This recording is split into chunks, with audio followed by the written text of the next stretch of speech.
Hello, welcome back to the Mr. Arsenal podcast for another match day watch along. And it's not just one watch along, it is 2-in-1. It is literally 2 for the price of 1.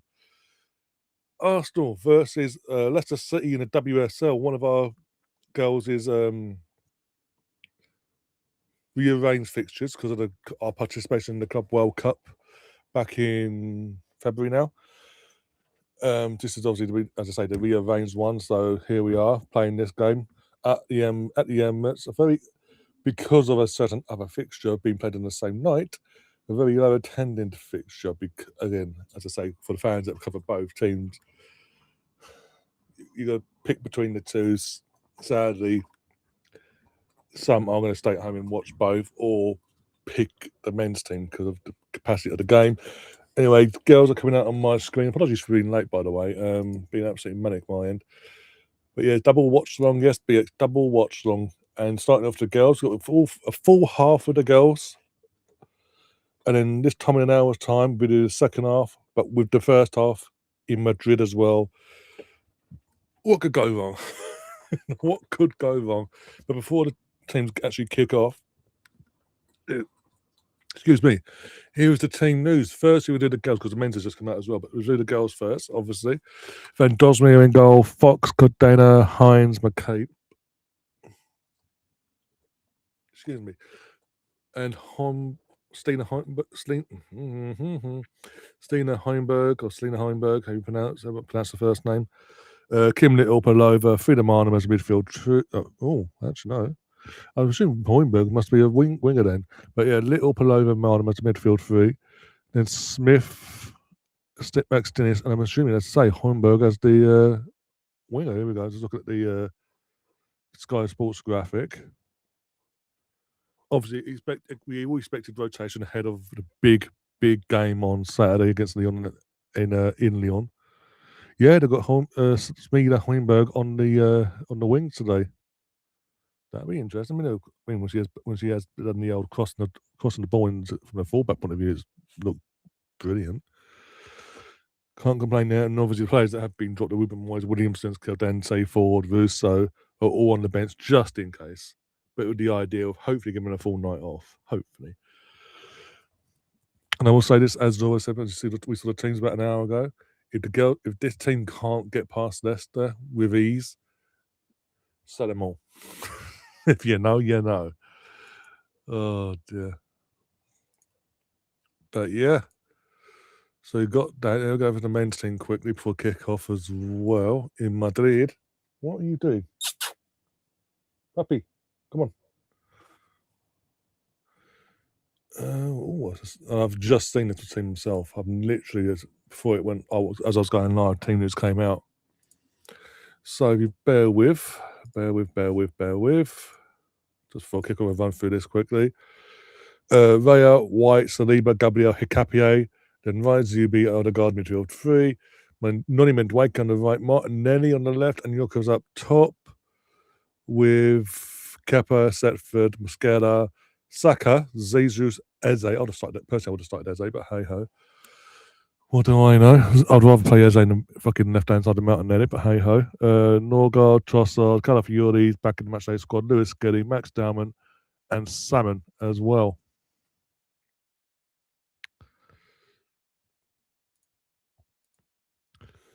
So yeah, let's get that off the screen. Just do this. I'm also, because of the two games, I'm having to do normal scoreboards as well, so there'll be no clock for the first scoreboard anyway.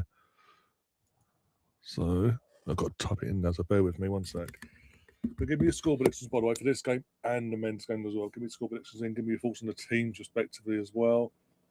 What do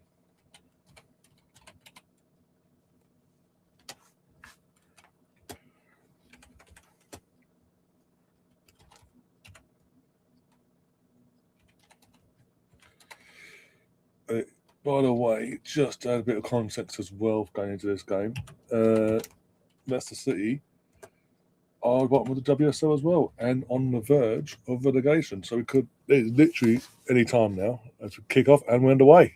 Off we go. Come on, girls. I'm going to go for 5-0 myself.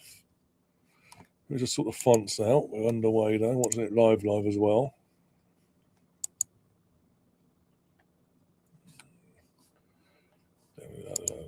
Let's pick a colour. Red. Do that one. Could do all that one. Yeah, do that one for now. So we'll go back to the old school, the old school looks. If you know, you know. But yeah, right, you get a bit of sound. I said I'm gonna go for 5-0. Again, it is a low attendance. Again, it's a mixture of. Obviously, it's mid. Go piss off. It's mid. It's midweek on a Wednesday night, school night. It's not even. It's not a half term or Easter holiday. By the way, this is white. I don't know why you're saying pink for. It's white, and it's not a PJ top. But anyway. Oh dear.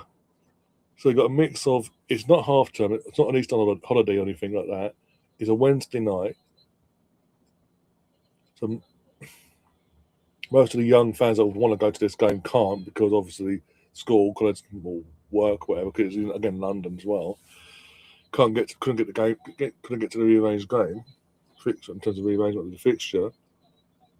And then you add in the equation for the fans that do follow, like myself, both the men and the women.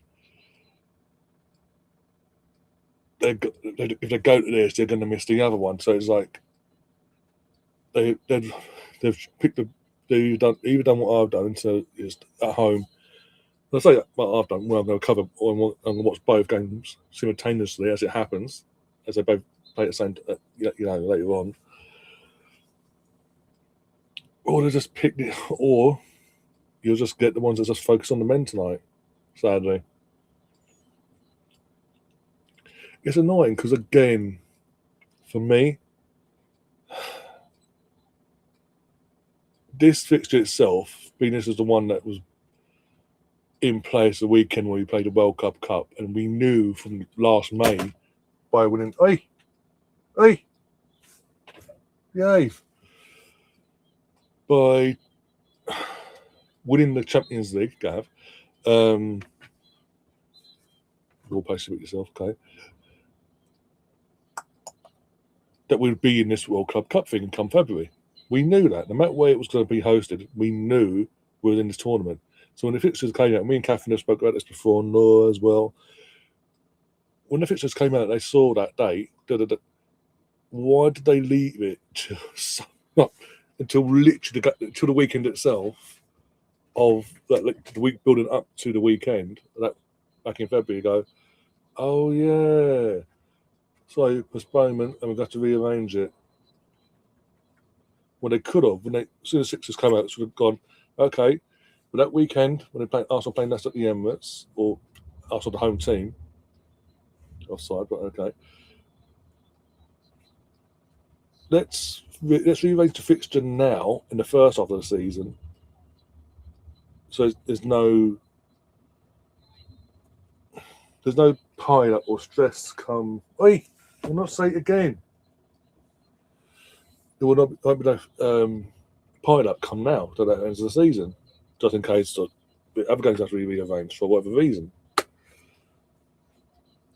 And it's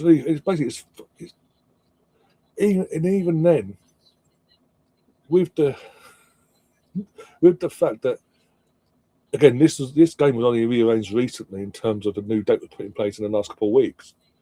So really, considering it was after UEFA confirmed that if the men's team, in terms of the men's side of things, if the men were to get to, say clubs teams of the men's side were to get through to the semi-finals, these are the dates that they'd be playing. Why on earth did the WSL and the FA come together and go, okay, let's put the Arsenal women's team on the same night as potentially the Champions League semi-final that the men's team are going to be playing on? They literally could have. I'm trying to think now. We played on. We're playing Saturday. This Saturday coming.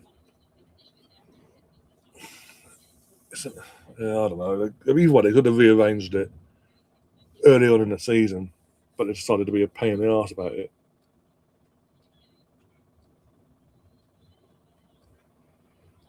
Gav, you lost the bet. What are you on about the bet? The bet you lost because you said Arsenal as a whole. Well, as far as I'm concerned, Arsenal as a whole means the Arsenal women as well. And the Arsenal women won the Club World Cup. That big circle thing, that gold coin that you parade out on your chest as well for your men's team. We won that, so we won the first trophy. Sorry, Gav, you lost. Accept your fate. Is it too much for Hope City to lose the last 2 games? Not even the last 2. Not even the net. I think two out of the next 3 games, there's points where they can drop it. There's games where they can drop points in. I mean, all 3 technically, but let's be realistic here at this point in the season. There's potentially 2 banana skins from 3 if you want to be really, really hopeful.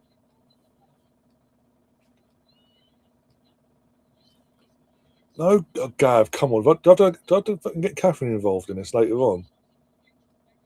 Even when you brought this up weeks ago and you realised your mistake and you accepted defeat, and now because your men's team magically got themselves to a cup final, and oh no, I meant this actually. The bet's back on. I mean, how's that not a foul on fucking Olivia Smith? Yes, what is it the target of Olivia Smith? And the referee just went, play on. Literally just went through her. She literally flung herself in, got flung in the air. Get off. She got flung in the air by a 2-footed challenge. And no, play on. Nothing to say here. No advantage. She's still on the fucking floor. This ref is taking the fucking piss.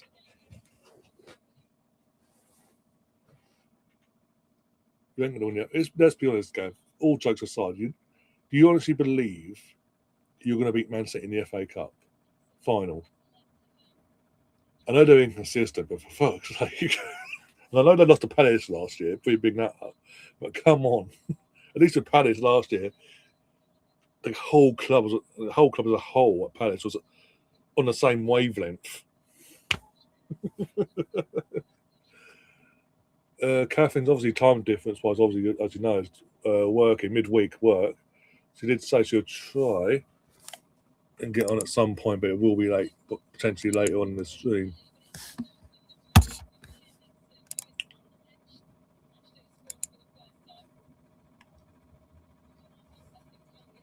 I'll drop the link into the group chat just in case what's coming early. Well, send me this video, Gav. Please send me this video, and I'll know by the look of it in terms of dating was when you clipped up the video. So if it's in the aftermath, if you realise in your fuck up, I'll know. But you said Arsenal and Chelsea, and technically, and you even admitted this in the aftermath. You go, "Oh fuck, I realised that now." Oh yeah, and tried to then rearrange and reword the bet in the aftermath of it all. I was like, no, and even then, I mean, if you want to rearrange it, we can still rearrange it. You're not winning the FA Cup. Period. Let's be brutally honest. Thank you. It's not just me sitting there thinking, hang on. He's just Olivia Smith, yet again targeted again. Literally 2-footed challenge from behind, bang, across the floor. She's gone up in the air to the point where she's landed, and she's literally for the next 2 minutes on the floor holding the fucking ankle. And the ref's just going, la la la la la. Taking the fucking piss. Sorry for the swearing, but it does make end, and the refs do that as well. When it's so blatant, when it's blatant as that, when the player's not moving, and even the team's got the ball still, she's still on the floor, or he's still on the floor in agony, clear agony. They're not faking it. Fucking stop the game. This is the one thing that pisses me off in terms of the modern game now. As a kid, growing up in my youth and early teens into my early 20s, it used to be considered sportsmanship. Like, if a player went down injured and it was clear they were clearly injured, and even the refs indicate you can play if you want to, it was the courteous and sportsmanlike thing to kick the ball out of play so said player could receive treatment. That's gone now. That's long gone. It riles me up big time. It came along, man. What was it? Was a Paulo Di Canio sort of initiate. He was like seen as the initiator of the sportsman-like thing on the ball. Because something the keeper went down, done his knee or something, and he had an open net. Instead of going for goal, the ball comes in, he's jumped up, stops him, went, no, he needs treatment. And from that point, it sort of become a thing. Like, yeah, this is the sportsman-like thing to do. It's the right and proper thing to do. And it kept on being that and being that and being that for about 10 to 15, that push 15 years. And then what? Since my mid to late 20s until now, it's like it's been phased out again. Back to the we'll just play around you. Don't worry about that one over there. We've got a broken leg, a bone's sticking out the sock. That's okay, no worries.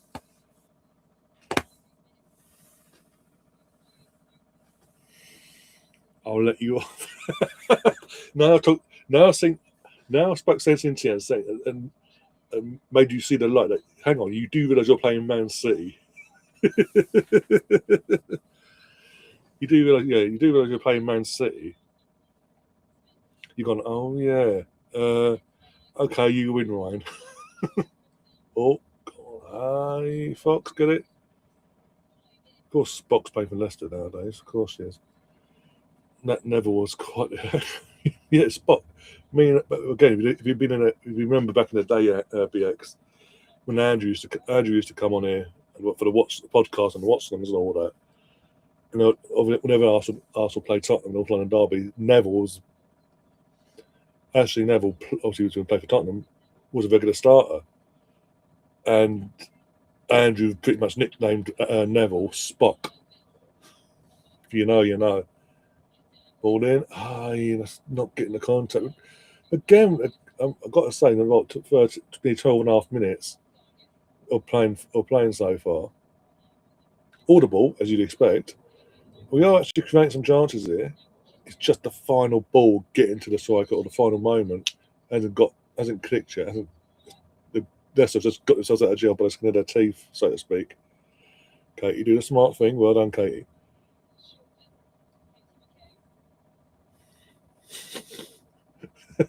I'm assuming that's you laughing at the Spock reference. Next season, right? It's just okay, cool. No worries. You can clip that up now if you want to as well. I might be at that. We can do 2 separate ones, one for the men, one for the women as well, if you want to. You know, all for equal opportunities and all that.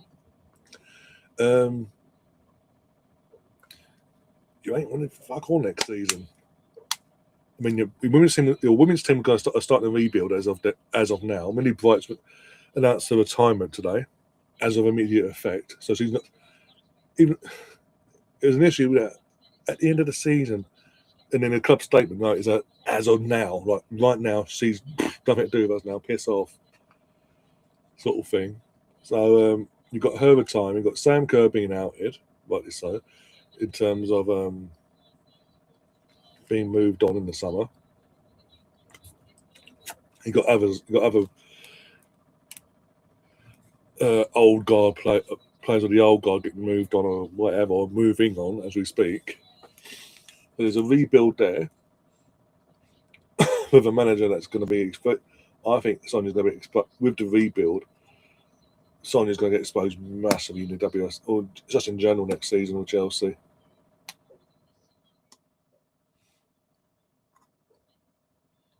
Go on, Olivia. Pull in. Oh, just need someone to run across the face there.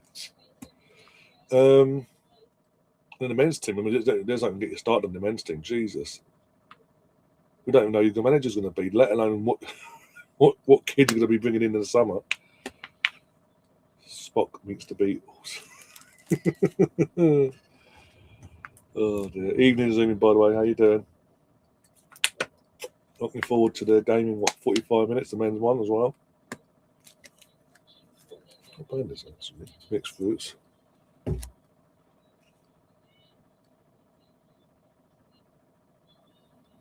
One sec. I'll go to your comment in a second. It's one sec.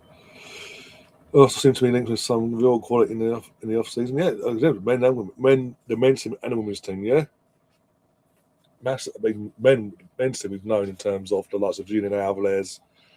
Oh, who's the other guy? Tonali we've been linked with. Oh, who's the other? Oh, the lad from the guy from PSG. Oh, that was that Napoli that we could have signed years ago, but we opted for someone else. Yeah, so he got. He scored it the other night. I always forget his name, but the guy that's coming out of PSG. It was at Napoli first off of last season. Julian Alvarez, Tonali, and there's a few others we mentioned as well. But the women, whoa, we ain't messed about. Let's put it that way. We're keeping who we want to keep. We're letting go who we want to let go as well. We're not keeping players for the sake of keeping them, contrary to popular belief. Do we still have that? I think so.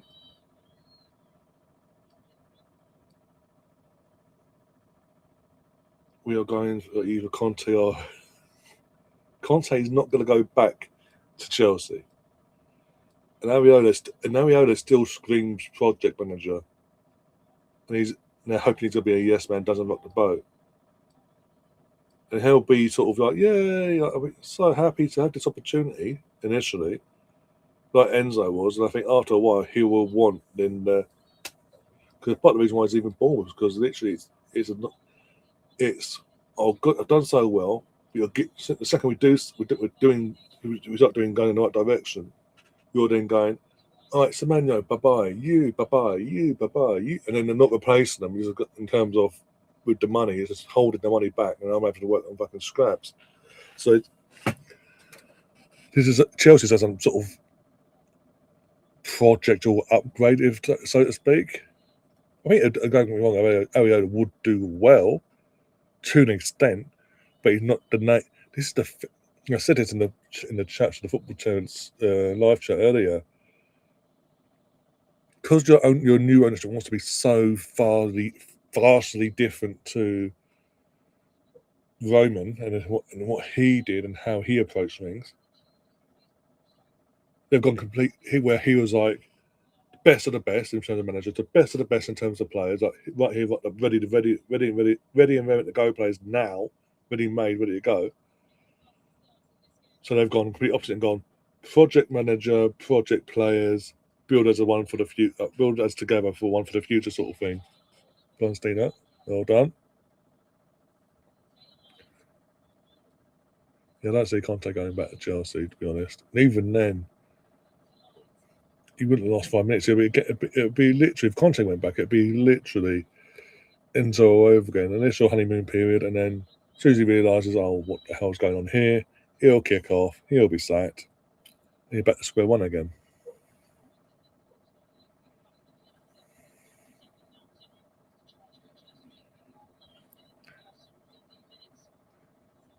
Oh, you're queuing on Sky, have you? So, oh, bloody hell.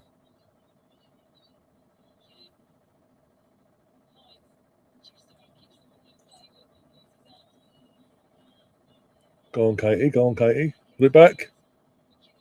Corner, surely. Okay, Katie, how have you not got a corner out of there? I need to see a replay. Oh, you best that one up. Taylor's not looking good. Taking a breath.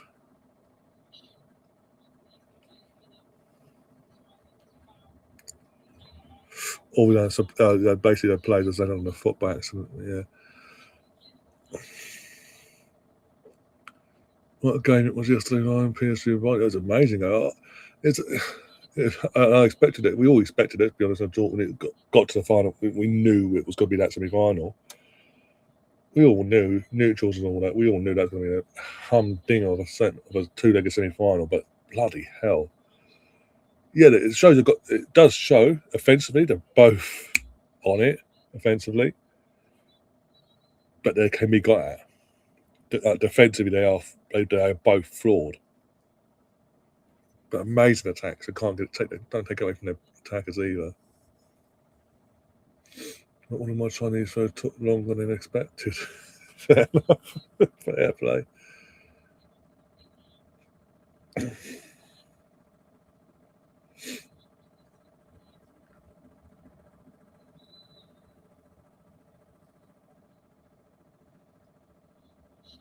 I do get annoyed at this. From day one, like Olivia's been clearly targeted. All my position managers and the teams like all season, and the refs, no matter, and it's so obvious, but no matter who the official is, they don't want to protect her. It's like, yeah, cool, fair game, go ahead.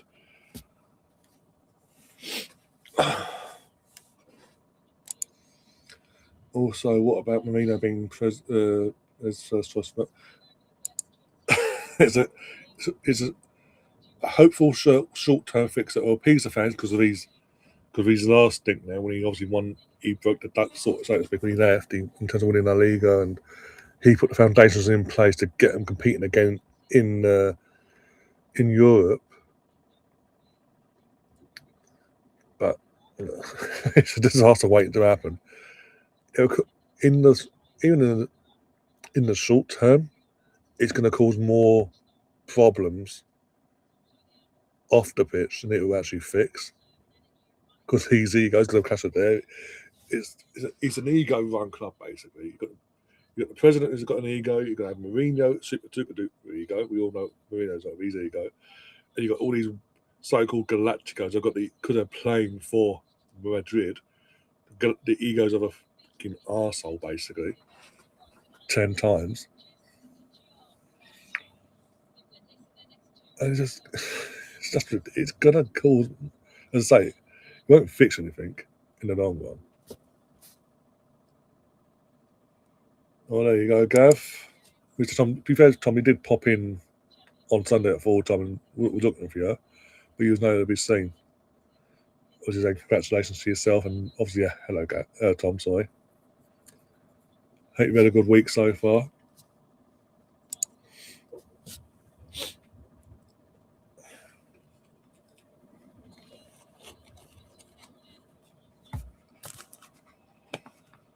Balled in. Free kick, fucking hell. Way too waste on the final third.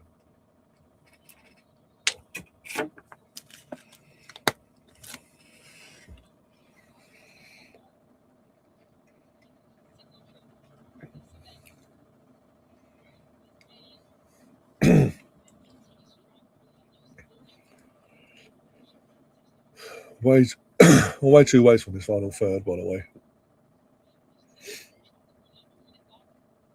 All the ball, but no idea what to do with it, basically. Vic, what you doing to us?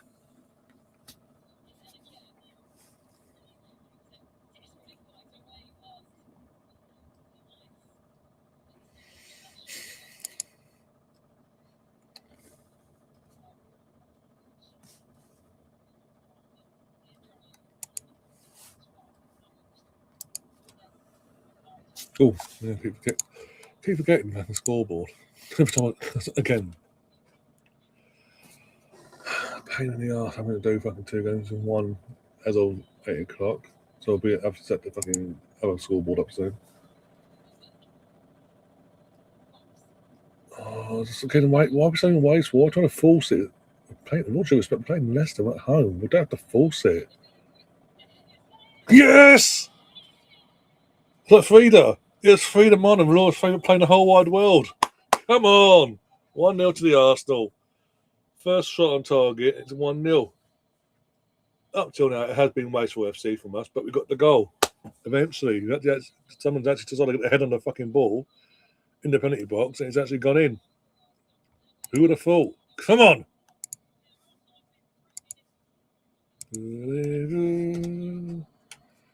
Running down the wing,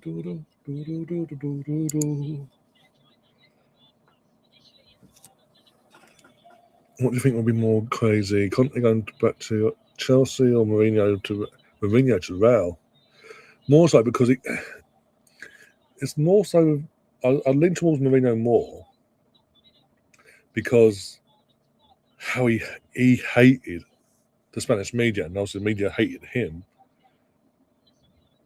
he just couldn't. He couldn't get on with him at all. And there's that constant between the Spanish media and himself, constant head clash.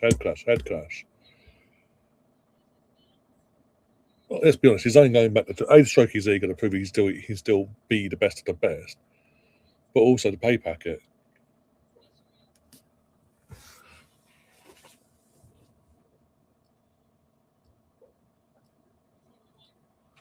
I'd love to see how Laws responded to that one, but hey, Arsenal, as it stands table with 2 games in hand, or 2 points away from Chelsea with 2 games in hand. We played 18, they played 20, and our goal difference is superior as well.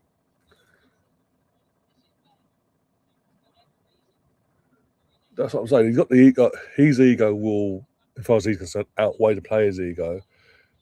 But in the long run, it won't fix anything. Heimberg, Steamer, 2-0. Yes, come on. Here we go. Now they've woken up. And there you go. Smeena gets her first goal in an Arsenal shirt at the Emirates. Thank you very much. From our fullback playing winger today.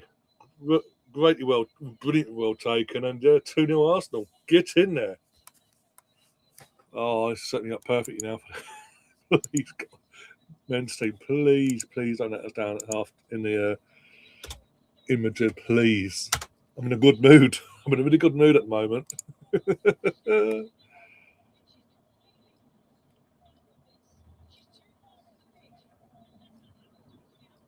Just run. Let's get the ball. Great ball from again. Frida with the assist as well. Great ball from Frida for once. I'm thinking about he's got no goal and assist here. I'm digging him out, but again, considering they had against me, they had 2 players on honour, literally honour, as you go to shoot. That's a really, really good finish from her. If we finish 3rd in the WSL, does that mean you have to qualify? And if you finish in terms of 3rd place, it won't be just a one 2-legged game. It'll be you'd have to do what we did last season, in sense of qualify from the very first qualifying round, one-off game, win that, another one-off game, win that. Then it's a playoff 2-legged affair to get into the league phase proper. So, and your season because of that would start in what, late July, depending on this. I say mid to late July, that you'd be getting on the way with that as well. So you really wouldn't even have a pre-season getting going. Basically, that would be your pre-season.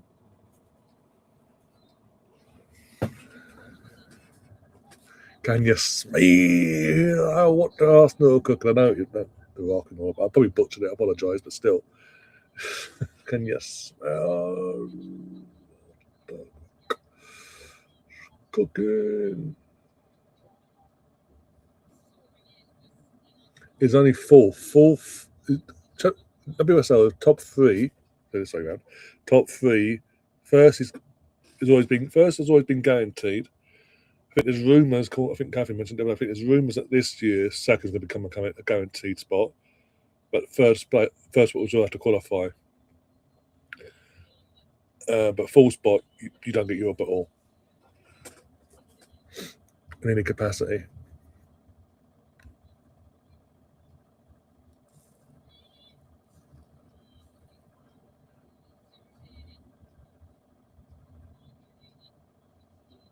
Yeah, hopefully the other Scandinavian and the men's team can fucking turn up tonight in Madrid.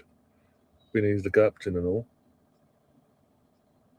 and give us at least if not a goal, get an assist or 2. Not asking for much. Wasn't a foul. Play on.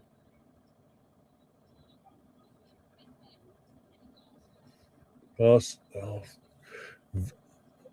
Vic Palova's is really off the pace today. She's not getting her foot on the ball and having any sort of real say in it. Had the midfield driving, basically. That makes sense.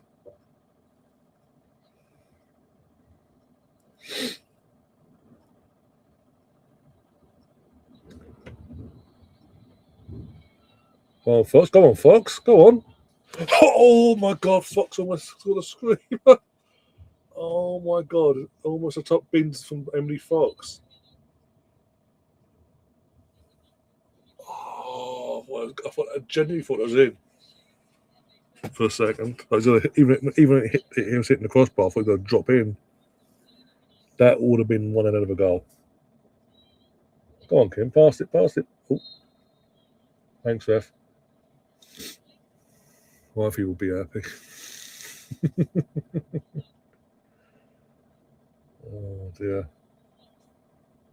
Fox with the ball in. Oh, just wide. And there was that Steiner this time with the header. Keep it up beaten anyway. What change? I'll say change the top. It'll be dark in the next. What time is it now?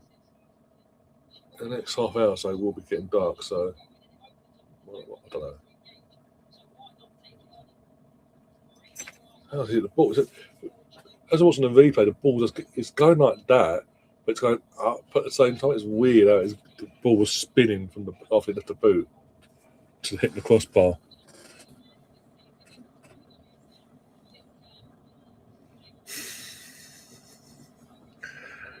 Bit early for you, isn't it, Spino?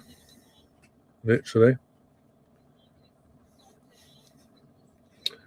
Next season, I just hope we can end our nearly 6-year curse against you. Or Leicester goalkeeper's down. You kind of need a miracle. If I'm being brutal, that's not me being arrogant, and I think it's your ownership again just hasn't got a clue what they're doing of. Yeah, as I say, it's early for you. Let's be honest, bruv. That is extremely early for you to make an appearance in general. Yeah,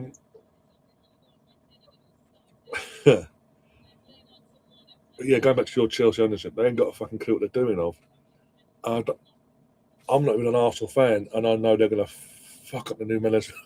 Who they hire, no matter if it's a Gary O'Neill type manager, Liam Messina type manager, or this young project FC bullshit they're going for, or they actually go for someone with some sort of experience, they'll still fuck it up something. They'll find a way to fuck it up, but they'll still. And the main thing is, they could bring any manager they want in. Let's be honest, in terms of that's the side, managerial side to one side for a second for Chelsea. Your recruitment is appalling. It makes our recruitment when we move to the Emirates look good, and we sign players like Denilson, for fuck's sake. When I say Denilson, I mean the nephew of D. Denilson, not D. Denilson that everyone knows worldwide, but the nephew of Denilson.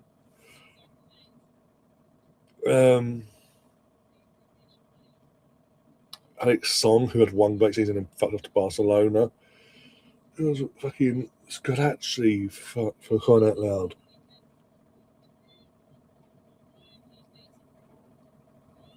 Of course, I knew you'd take that. I fucking knew it. Which one have you taken now? Because you've got two. You've got the one with nothing on the back, and you've got one with Torres' name on the back. So which one have you taken? That's the question.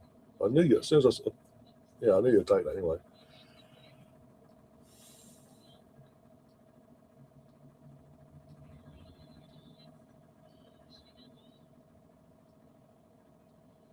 I wouldn't mind. I have mentioned this before whenever you've popped in who you are, but hey, ask me that.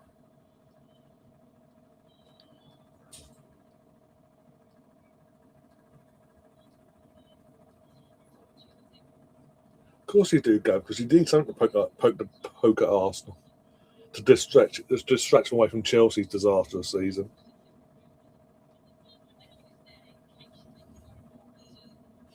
Where are you actually watching it though? Are you watching it in a bar, or are you watching it where you're staying?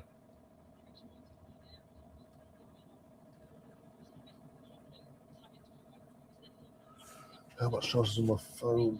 47.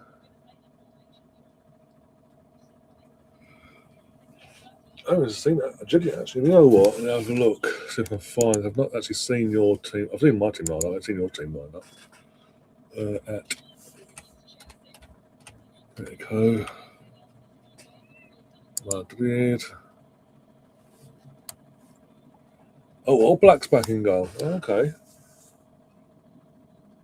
He's been given the duty of coming back now after being. It seemed like he's just been dropped for the last God knows how long to the final, to the aftermath of the final. Lorente, I like Lorente. Again, you know I rate Lorente. Coco. Griezmann expected to play, yeah. I mean, the front three was expected to be the front three, so I'm not shocked there. Griezmann, Alvarez, and Lookman. And solid off on the bench.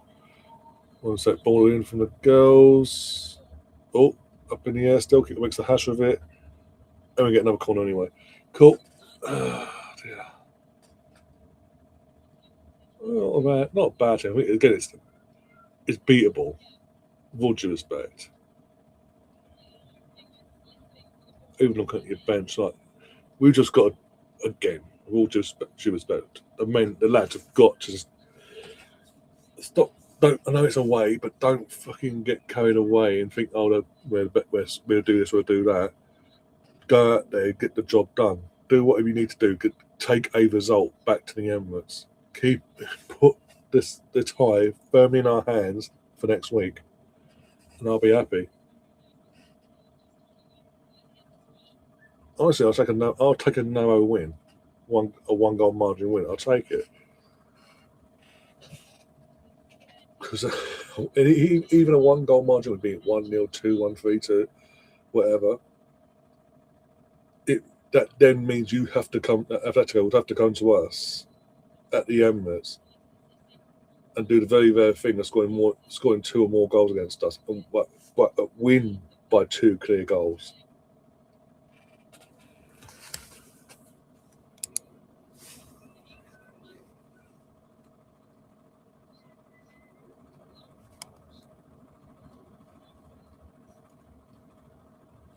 This is the thing. In terms of Alvarez, again, he's been heavily linked between Arsenal and Barcelona.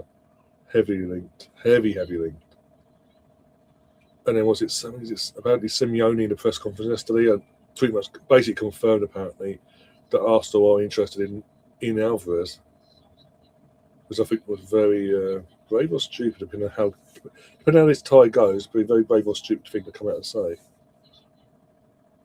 But when we played Atletico in the season, in the league, in the league phase, and my brother would tell because we both went to the Emirates game early on in the season. And I told him this: the one player that puts fear into me in that Atletico team back then, it still does now, that can cause major damage to us if we don't fucking mark him out the game, is Julian. I've rated him at Man City.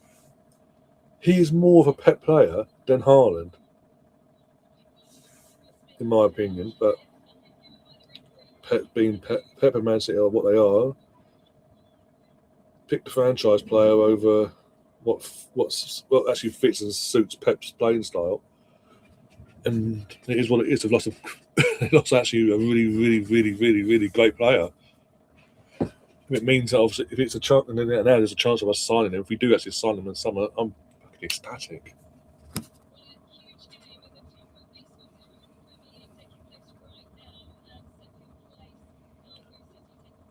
Oh, Glasgow City women's team have beaten Celtic women's team 1-0 apparently in whatever tournament they're playing in.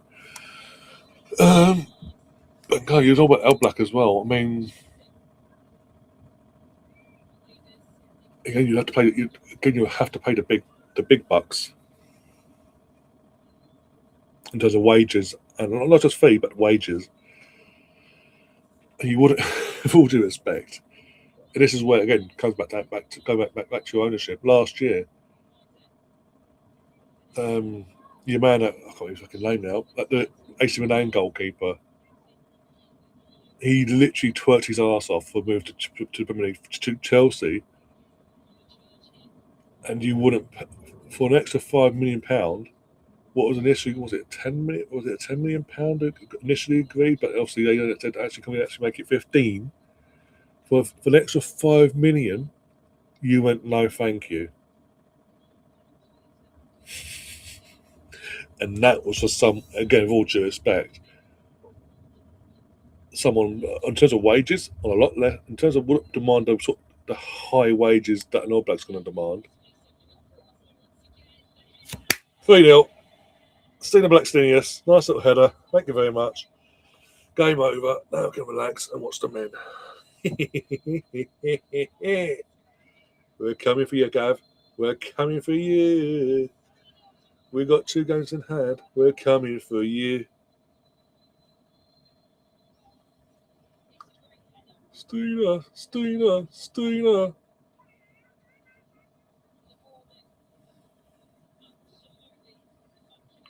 Oh, yeah, it's going to be hostile as fucking anything. It'll be more a more hostile / intimidating atmosphere than when we played them in 2019 in the Europa League semi-final.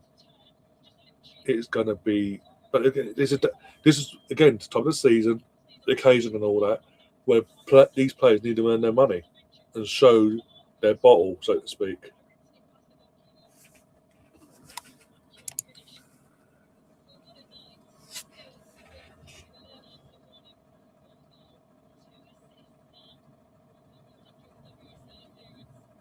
So Frida with 2 assists. Fucking Frida's really putting out the bad tonight. 2 assists and a fucking goal. Oh, hey. That went out sadly.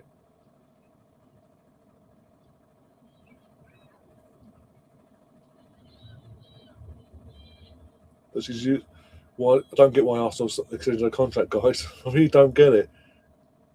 Literally scored at every final we've played in since she's been with us, be it League Cup and the biggest final club level period in a Champions League final. Something that's only ever been done by Alex Scott back in fucking 2007. But nah, should have got rid of her.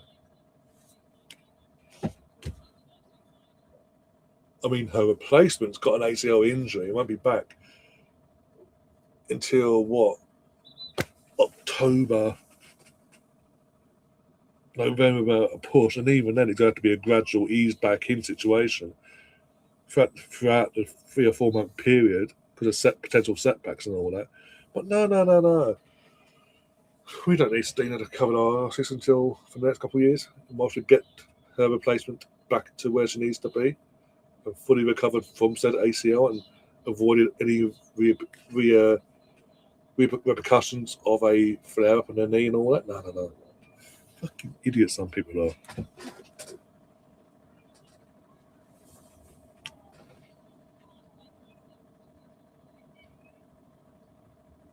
This is again, I agree with you there, BX.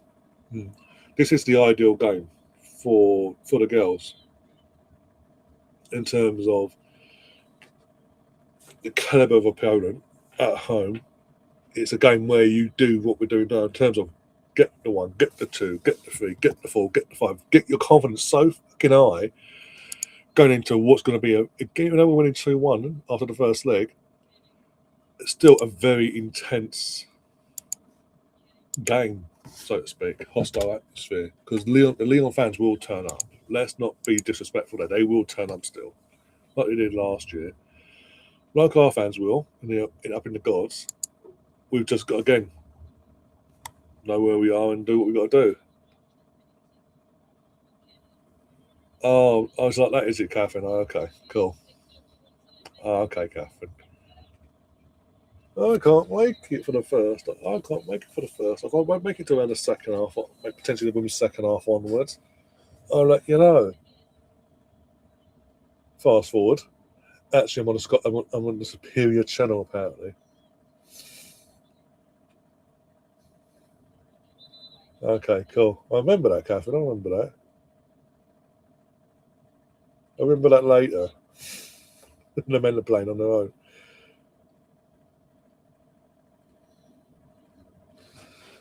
Oh, if it works. This is the question, $1 million question. In terms of, because not last time, the time before they didn't fucking work.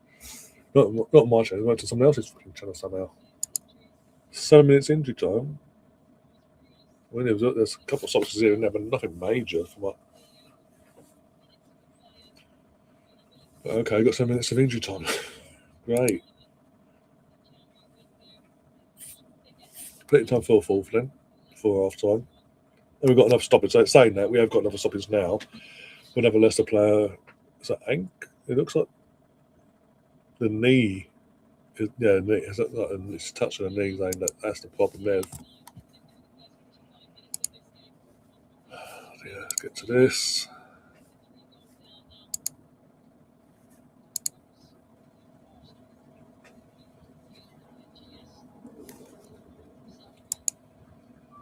A little team meeting on the edge of the box. That's what's in the in the centre circle. Yeah.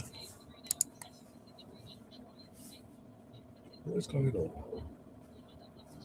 Go back. There you go.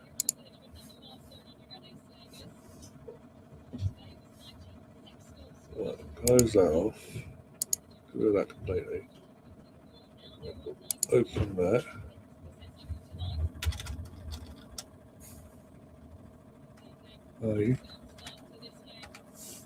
I do actually need to sort that actually scoreboard. That's a point actually. Oh no. Get rid of that one.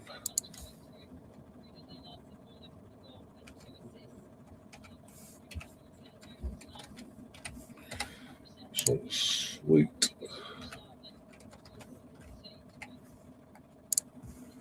Let me know if it works, guys. It's a who will win the game. Not just who scores anything, it's just who wins the game later on. No draws, nothing like that. It's Arsenal or Madrid. Knock yourself out. Betting totally open apparently. Let's have a look. Yep. Well, yeah.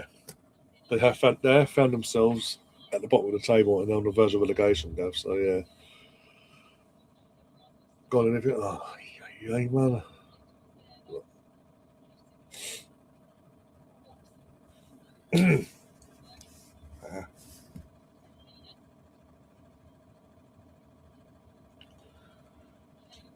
There you go. Perfect timing to go BX. There you go, BX. There's perfect timing with that because obviously you got Saturday. You're free to watch the second leg of the semi-final. Then literally about an hour later, the men will kick off against Fulham. So your Saturday's sorted.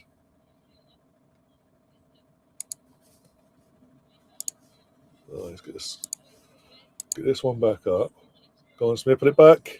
Get a header. That didn't get the right connection. Just thinged her head at and hit the top of her head instead of the side of her head and went over. Right. Scoreboards. Let's go and do that now.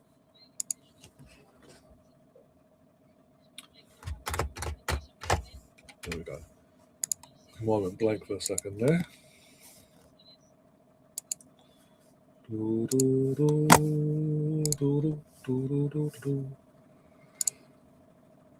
Ladies and gentlemen, brother's disappeared off the face of the earth now. Find a way. After school predictions. He knows about games and team news on his team.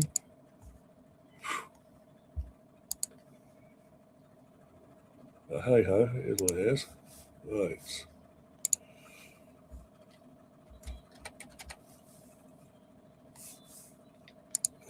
Do that. Oh, with that one, that's the one I want. Yeah, that's the one anyway.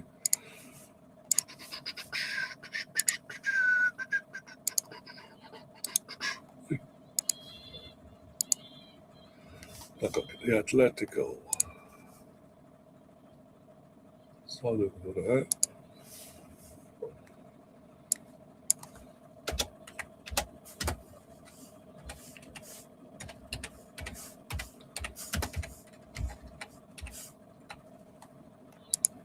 Go on, Vic. Oh, go on, open goal FC. 4-0. Told him enough time for a fourth, and still he gets it. Vicky Plover will get the assist there. She will be given the assist. And yeah, it's game over, isn't it? That's one game dealt with. We've got enough half to deal with it though. Yeah. Come on in quickly. 1, 2, 3. Oh, who was that? And again. What's going on here?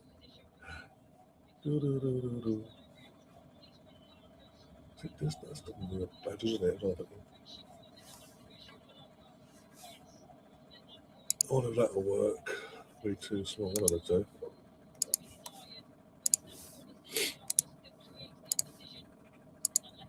Yep, too small. Right, here we go now.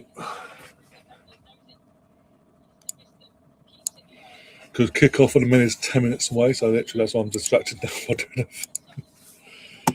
doing this BS. Excuse me. That should be okay, but probably too big now. I'm looking the opposite way now.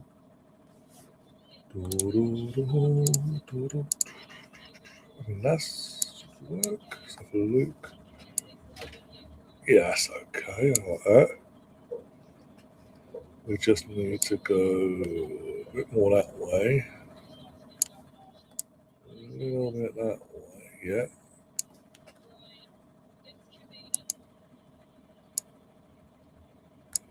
Yeah, happy with that. That's cool. We're sorted now. Scoreboard is for the men is now sorted and ready to go. Go to the chat.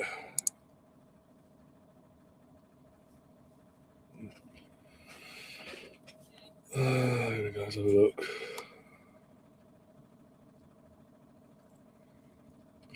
That club is looking very. Again, with all due respect, it's more so noticeable since the pandemic. But there's the way the club's been running completely different to how it was prior to pandemic, and it's very noticeable. And it's been glaring in the face, not just for the women's team in general, how they've run and how what's been going on there for the last few years, but also for the last few years, literally, how the men's team have gone from 10 years ago, this very time 10 years ago, on the verge of creating history and winning the league title for the first time in their history, then going for quarterfinals of the Champions League the following season. I mean, back to back your Europa League campaigns, throwing in an FA Cup winning campaign as well in 2021. 2021. In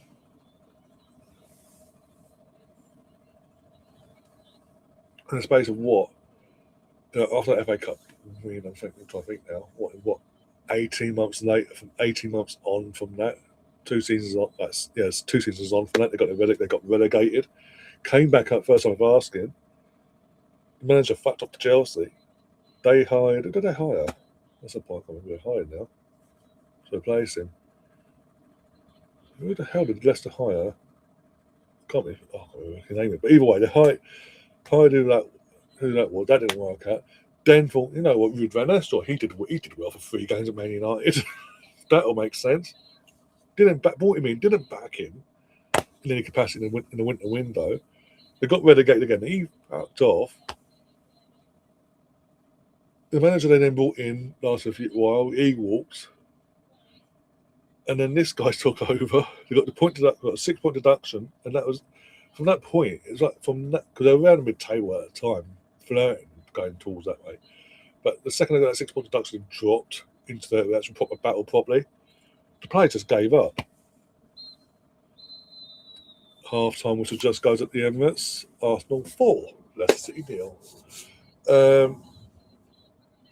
Not a bad first half really. Just now got the men to kick off in a few minutes' time. Not which one I put this on the big because it's pretty much game over now. I'm going to put the men on the main screen now for a while. Yeah. And I was going to say, as a neutral, I'll be if I was a Leicester fan, I'd be very concerned in the literal aftermath of you or team being relegated back to League One. Some of your fans confront the owners in terms of not in an aggressive way, just outside, waiting for him to come out and have a chat, like just talk, and that's professional. Just talk and say, what's going on? Why has it gone wrong? Why are we back here again?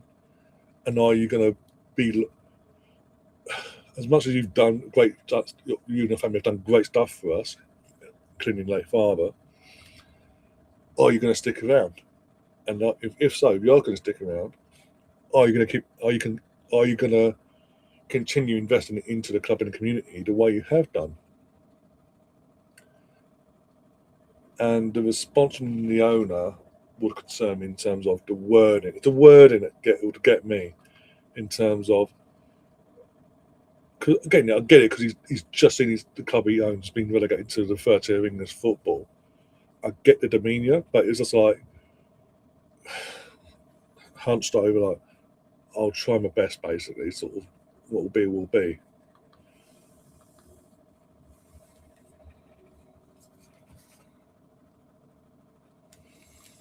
I've got best fucking watch live. Jesus Christ.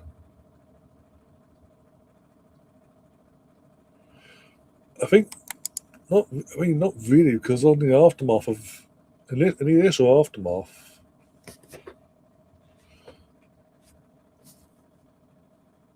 One second, things going off here. In the initial aftermath of his passing, that's when they went on to win the FA Cup, and things was ticking over, doing what they were doing. And it was just, I think it's more so. I think the pandemic had a major effect in more ways than one, not just for the club itself immediately, but obviously the money from the owners' actual money because of the company and all that, had to tighten their belts a bit. And because they've had to tighten their belts a bit as the teams come out in the Metropolitano, boy, what's the name there? Because they've had to tighten their belts, that is why they found themselves in this situation.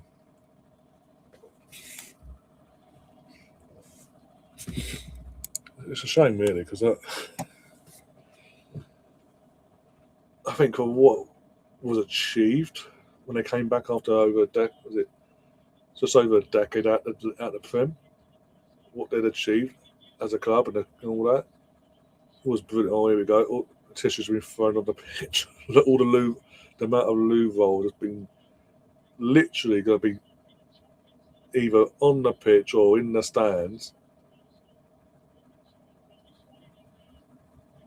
Do not go hiding, you bastards. Do not go hiding. This is it. This is why we want the Champions League nights. These are the games you want to say. You want to just turn and go, right. This is why we want. This is where we are now. We were here once upon a time. We're here now. Here we go. Whistles in the cheers as the Champions League anthem goes. Obviously, the cameras are on the Arsenal players on the big screen.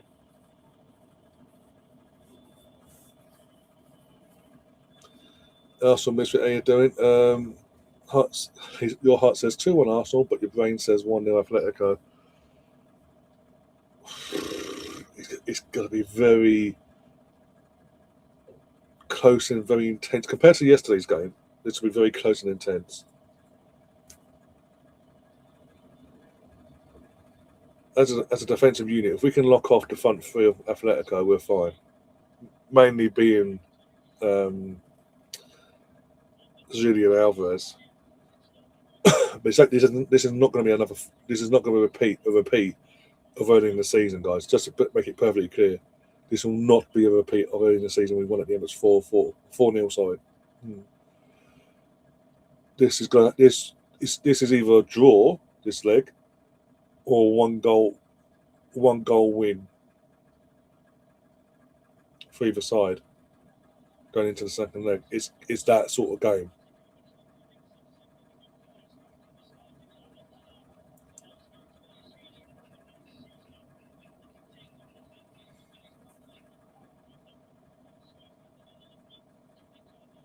I mean, there's no excuse for him. That's a big game. He's back in his own turf as well in terms of Spain itself.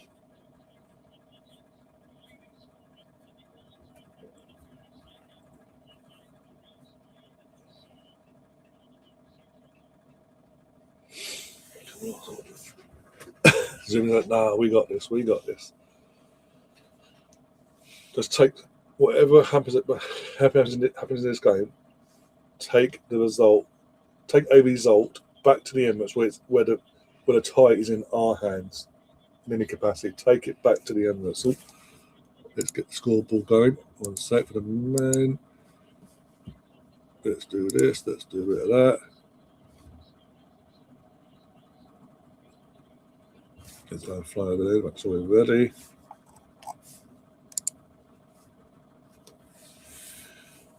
Flipping a coin, who's won the toss? Oh, we won the toss. Woo!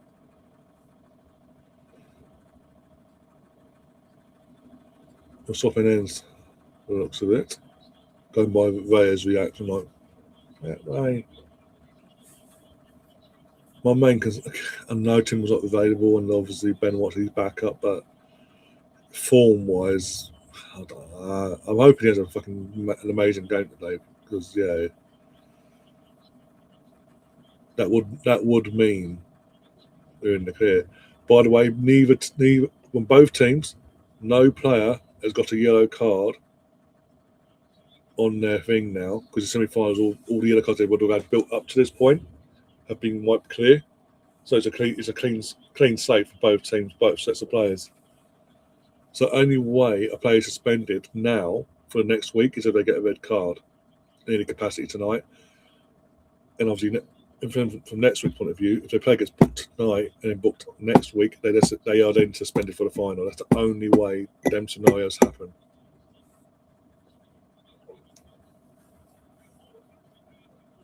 Yeah, we've swapped ends as well, so I don't know. Atletico getting underway as well. Just waiting for the Griezmann turning. Yeah, it's Griezmann turning over the ball as the staff clear up the toilet bowl for more around the pitch.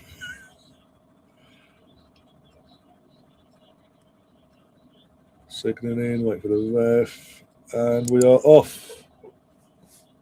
Come on, Arsenal. No fucking back today. Piss off, Gav. Who won the coin toss? We did. Hence why we swapped ends. We won the coin toss, and he went, "No, we'll swap over. We won't kick off. We'll swap over." Oh fucking hell! Stephen Gills and Co. Comps of Eddie McCoy and Dan Fletcher. Jesus. What's his connection to Atletico and Arsenal? I wonder. Oh yeah, none. Hicapia, wake up, Hicapia, you bastard! They score for this. I'm going to kill you. Hicapia, please, can we wake up? Hicapia, you bastard, you donkey. Oh my god, why? That's the one thing you do check. You should be checking. Check your fucking studs. Oh my days, that could have been a disastrous start there.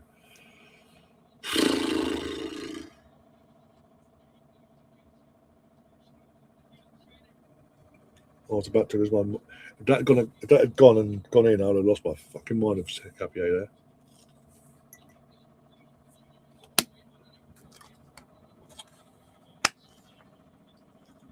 A bit shaky.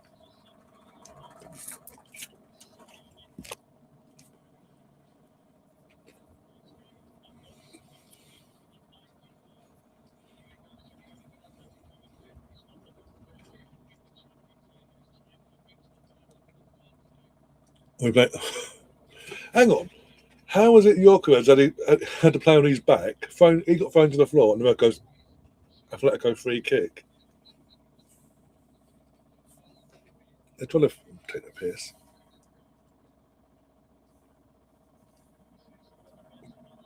How dare you get thrown to the floor?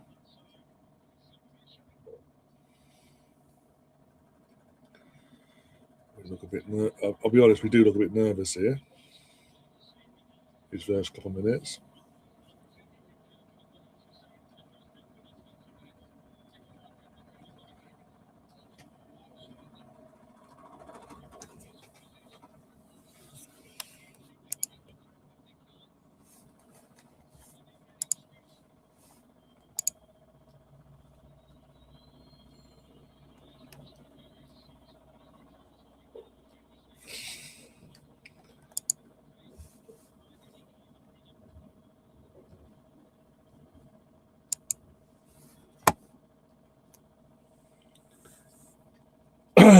Right, phone ready in a minute.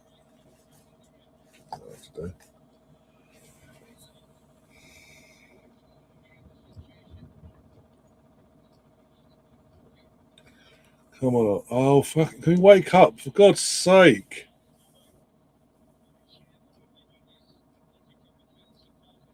God's sake.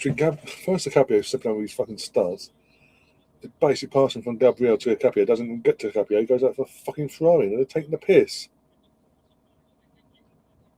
Yeah, that's the point. Yeah, both ex-teammates from an international point of view.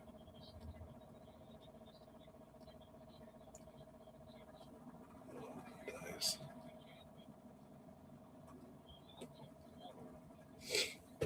Oh, dear.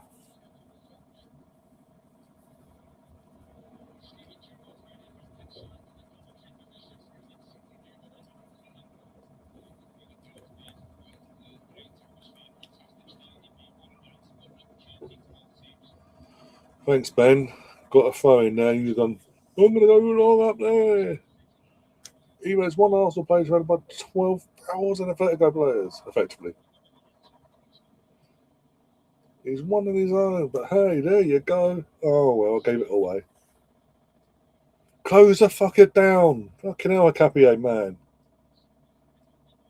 Again, one thing it's done my head in with Arsenal over there. It's not just for Arteta, even like Emery period, Wenger era as well, the last decade of that.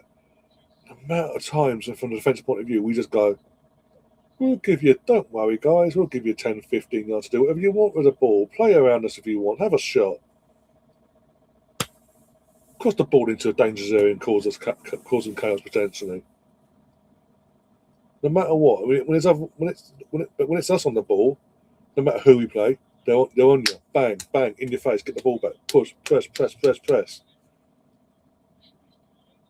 Ref, get the fucking way. Martinelli, why won't you fucking pass the ball? Right, Nolly, just run with it. Just run with the fucking ball. You've got pace for the love of God. Use it. Oh, Nolly's going to piss me off today, I think. I think they all want to piss me off at the moment because none of them want to fucking string a pass together. They do the basics.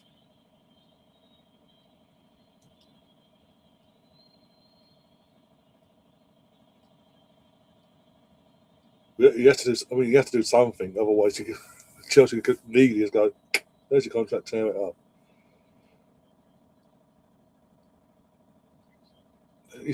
Otherwise, his career's wasted. Oh, Capia, you bastard. Unlucky. Um, it's otherwise his career's just wasted away in this 4 year ban. I mean, it's his own fault. He had two tests, he failed both, and I wouldn't mind. Even though it's never been publicly made, he failed both. But we knew publicly the first one. The second one, it's been trying to get hush, but it really didn't work because you took his number off him and gave it to Cole Palmer, and we've never heard or seen of the guy since the reports of the second test being taken.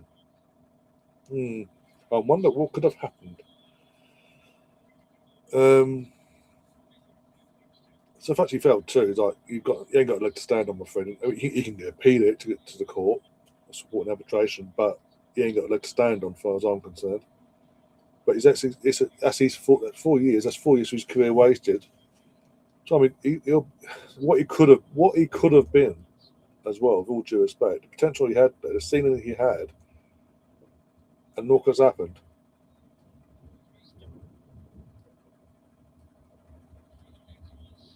Well done, Capier. Well done, lad.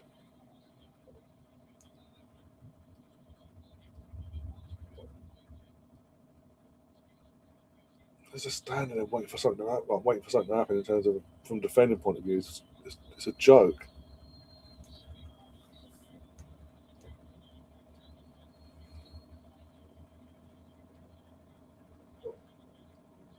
I mean, with all due respect, BX, we ain't that desperate. Saying that, but I'm not. No, we ain't that desperate. Come on.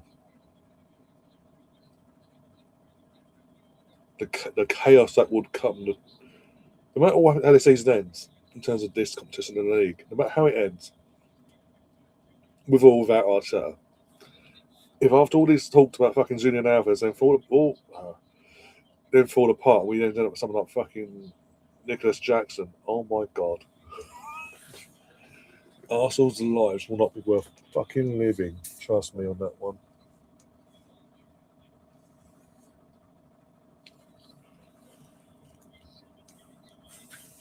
The phone. Oh, Steve. Oh, them subs have been made. What's that? back underway at the Emirates as well. One sec. Get the scoreboard up. There we go. So yeah, half time. Steener's off. Little's off. They got Barriona and Russo coming on. Thing is, 4-0 up, game's done. I get why you want to take Steiner off and Little off. Fair enough. But I still would have kept Russo and Mariano off with Saturday afternoon in mind. Bear with me a sec. There we go.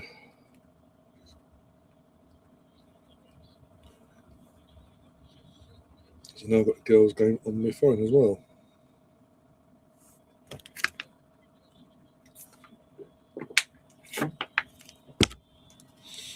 Oh dear.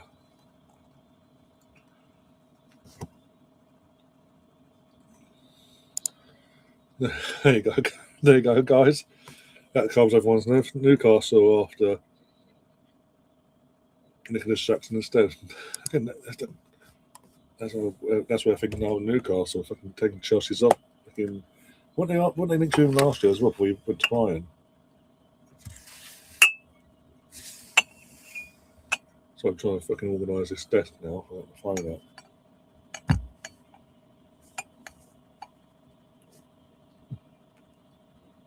Almost 5. Every time we touch the ball, we're getting fucking booed and jeered, by the way. Ball in. Aye, kid. Put a girl, but I'm literally. This is much because until the girls now, the second half ends with the girls, it's going to be an absolute shit fest of what I'm commentating on here now. So bear with me.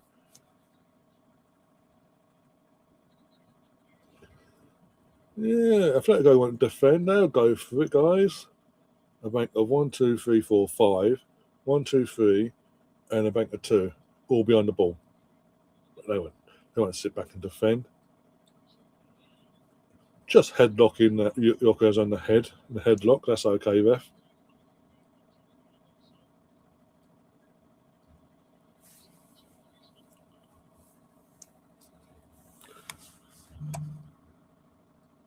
"5-0. Smina Hoyenberg on a hat trick."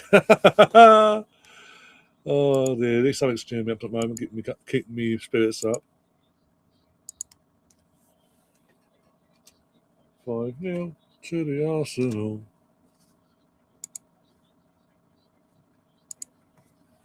I see this again as I sort of glimpse of the ball was entering the net.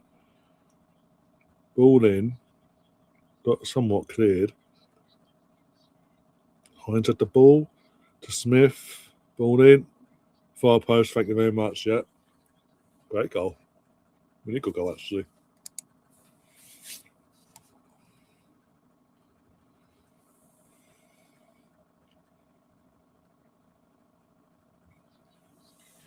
Imagine Smith gets a hat trick playing as a winger. Oh, can we please wake up, lads? Where's the defending? Gabriel, you're pissing me off. Your bullshit tonight already. That 3 times in the space of 30 seconds is not a fucking joke, my friend. Can you stop doing that? So you get the ball. Back to them.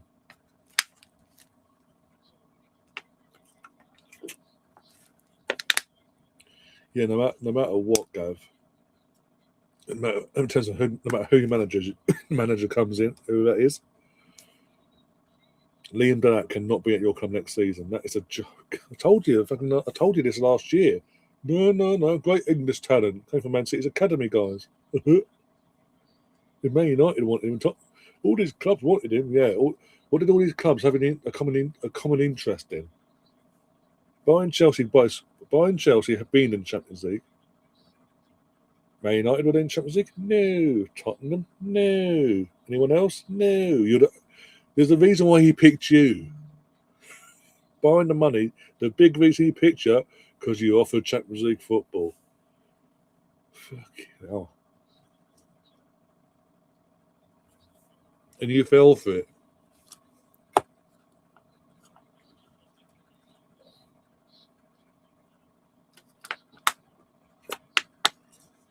Going up to the bottom. Okay. In terms of going out to the buck-up, I mean, it makes sense for him, where he's from and all that, but you do know you're making a massive loss on him then. Huge loss.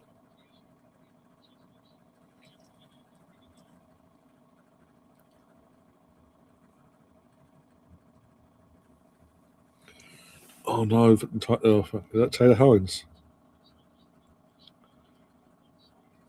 Alvarez, can you please piss off, my friend? Oh, what a save there. Fucking Arsenal, can you wake up for the love of God? This is defensively painful to watch. Gabriel, is that... For me, Gabriel's having a stinker so far. Absolute stink fest. Failing to clear his ball.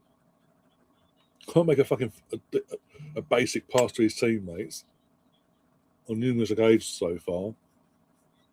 And getting twisted inside out on the edge of his own fucking box. Ball in. Fucking punched out. Fuck off. Ball back in.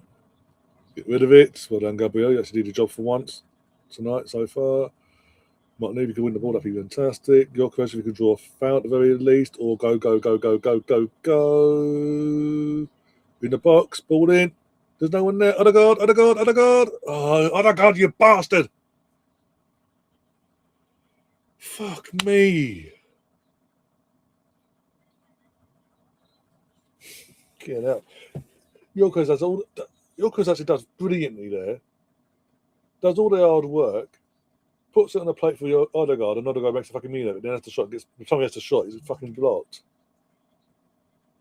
Oh, make more subs. Smith and Fox are off. Ford and Williamson on.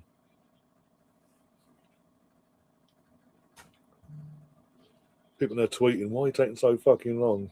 Odegaard, too many touches. Yep. On a plate. All you have to do is just come in, take the touch, bang. Don't even take the touch, just fucking hit it. Run onto the fucking ball, strike it, clean.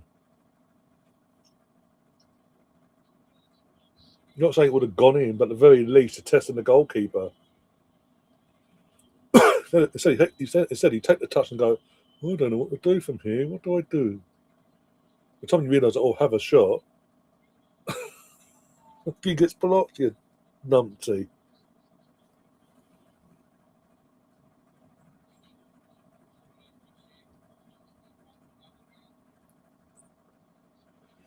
That Sensei guy turned us down for Spurs. Oh, the guy from Brighton, yeah. But he's only going to go Spurs if... That's just speaking volumes, by the way. The mess that Spurs are in for the last 2 seasons now domestically, and of all due respect to this kid, he'd rather leave Bournemouth for them than leave Bournemouth for you to stay in the Premier League. And if they go down, he's happy to go back. He's happy to go to La Liga. What does that tell you about your club and how it's seen now?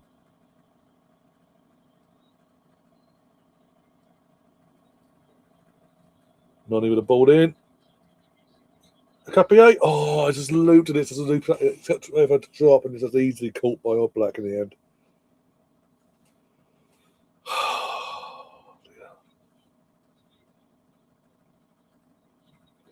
Certain players are doing well, so I'll give certain players their due. Buying a slip at the first few seconds from Capier, buying that. He's been buying that moment. He's been pretty much solid so far. Your Chris is actually doing all right at the moment. Gabriel, I think Gabriel's the worst offender at the moment in terms of he just seems away with the fucking fairies so far. Be it even getting twisted inside out on the edge of his own box. Can't make a basic pass. And every time he gets a chance to clear the ball, he's half-arsed in it. The phone limbs it for the sake of throwing limbs in the air. And he goes straight back to Atletico, bringing the pressure back. And it's like repeat for 30 seconds plus. Odegaard's as Odegaard at this point, let's be brutally honest. Nonny's actually, again, the couple of crosses he's made from that right-hand side have been good. It's just literally not enough Arsenal players in the box.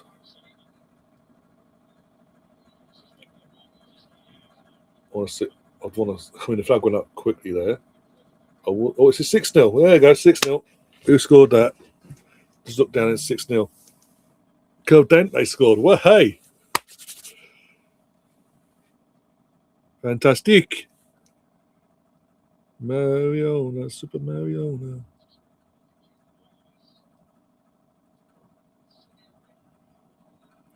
Let's see. Let's have a look. Oh, Seeing. Oh, on the other book. Drives in. That's a nice. Passes it into the net. Nice and easy. Thank you very much. This is not doing well for you, Go, because our goal difference is it's already bigger and better than what you currently had. But it's going to probably, by the way this game's going, we could be double figures ahead of you on goal difference by the end of the night with 2 games in hand. Not a good look, Gav. The only blessing for you not finishing fourth at the moment in this season, by the looks of it, is that Man United have fallen off a fucking cliff in the WSL.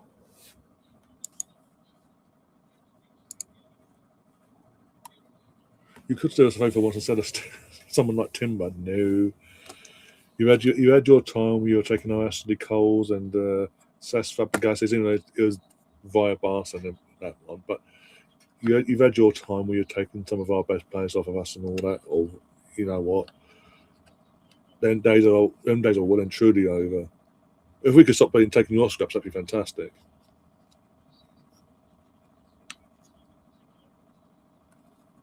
Don't even get me started on fucking Winnie. David Luiz wasn't a bad signing in the end. It was a decent signing. It wasn't great. It was decent for what the squad was and what we were at the time. It was a decent-ish signing.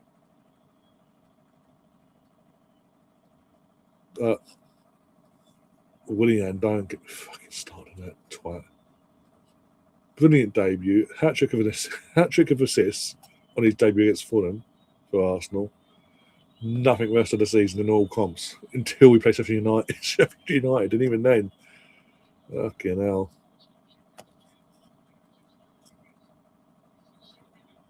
Ball in.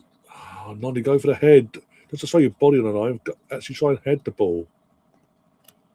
Oh, Victor's down. He's holding it. Oh, he's tried to walk it off, but he's got a smack in the nose, I think. If he's smacking the nose or smacking the head. So if he's smacking the head, he's light-headed. If he's just smacking the nose, he's a bit dazed, basically. It's a bit dark now, so I can go on now. One sec. There we go. Back to normal.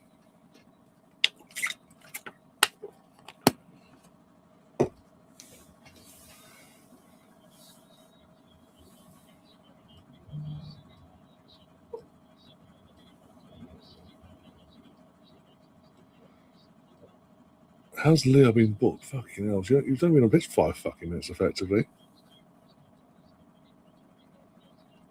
Oh, he's got a cut lip. So he's got bottom lip's been cut. The opposite is bottom lip. That's why he's a bit much to go down for that, but still. I mean, blood has been drawn, so the game does have to stop.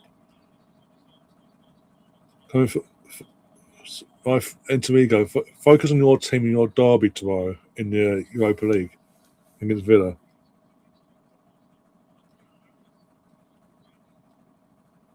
Team 2 minutes in. Yeah, it's not been a bad game. It's not been dreadful from either team. Both teams are going for it when they have the opportunities. Just both teams are more defensively sound so far than the corresponding two from last night, clearly. I don't know who made the contact. I can't tell who made the contact there. BX is issuing out the warnings. This is the funny thing. There we go. All season we saw him last year. It was all cool. We was all banter back and forth. Because his team been so bad from day one this season with the fucking ownership they're doing and all that and everything that's been going on for the season. Until recently, we've not had a peep from Ego all season until literally the weekend just gone. You couldn't make it up. We look to be safe. I'll go back on that Arsenal channel and get some banter now. I'm in the semi-final of Europe. Woohoo!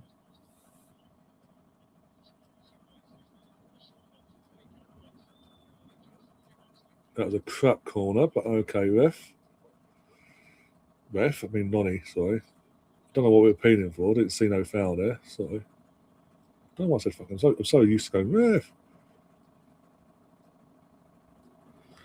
I know Sterling was on. Yeah, if that had been permanent, if Sterling had somehow been a permanent signing, then that for me would have been a worse signing than Willian. And that says a lot, by the way. That says a lot. So if anything, Anthony, all you've done is just prove that you can give it. You like to give it out, but you can't take it really. The thing is, I never wanted you to be the mess you was in this season. I wanted you to be up. Your top club.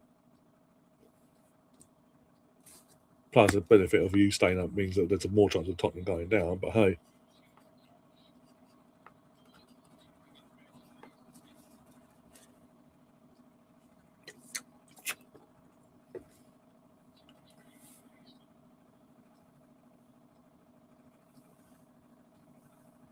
Who would say is the worst signing from us, Sterling or something? No, Willian. Willian is literally the worst signing we've ever done between the clubs, Arsenal and Chelsea.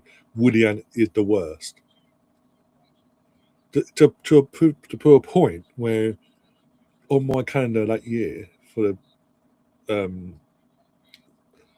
the calendar I had where he was the only one he was on. It was like he was on the December calendar, the month of the calendar. Sorry. I was happy. I was like, thank God it's New Year's Day now.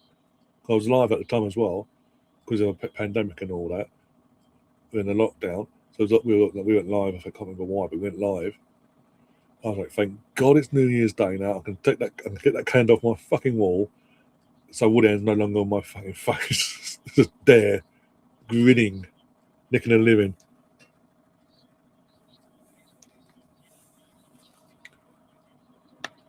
You'll find it very hard for any Arsenal fan to disagree with me on that one either. As bad as Sterling was, at least it was alone. Willian was meant to be a permanent thing, for fuck's sake. God, overall, he's a knobhead. So let's not go there with that one. So it's 7. Bloody, it can't be 7. Got a corner there. I've not had a notification. No, say that'd be. They can take 7-0 for the girls. Again, double digits on the goal difference. So yeah, all in. It is 7-0. Hey, who got that one? Was that Leah? It's Leah as well. Leah. Fantastic. Oh, brilliant. The girls are at home. The men are away in Madrid.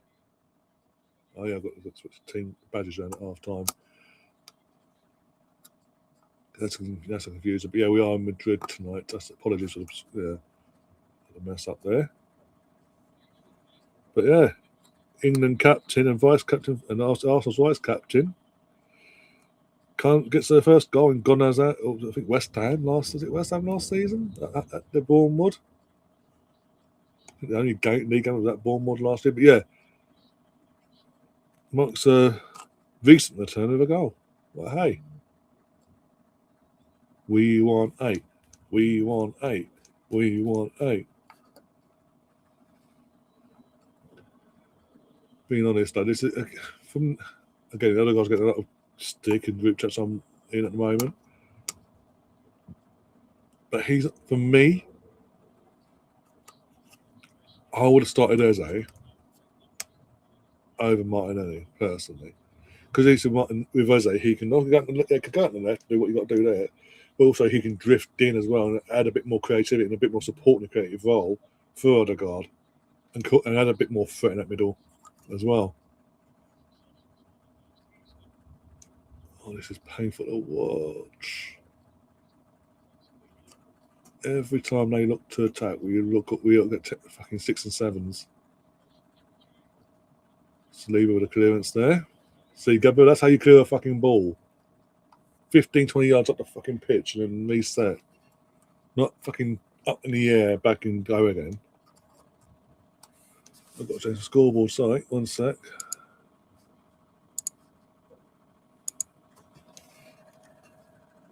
Seven. No, not 60s. I did Over. Thank you. Piss off. There we go. 7-0.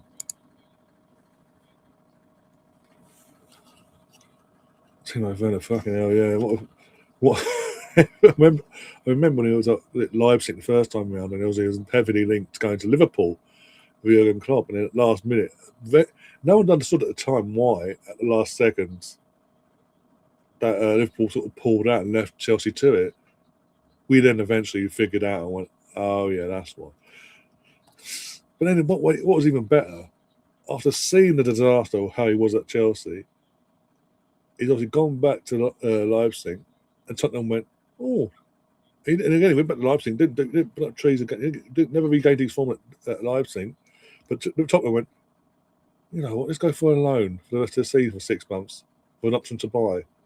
Did that, did nothing, we'll buy him. Fucking idiots. And they wonder why they're in the mess they're in.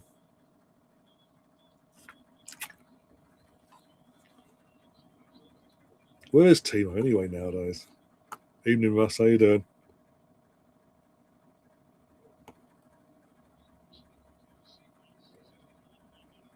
Pass it, Nolly, nose it.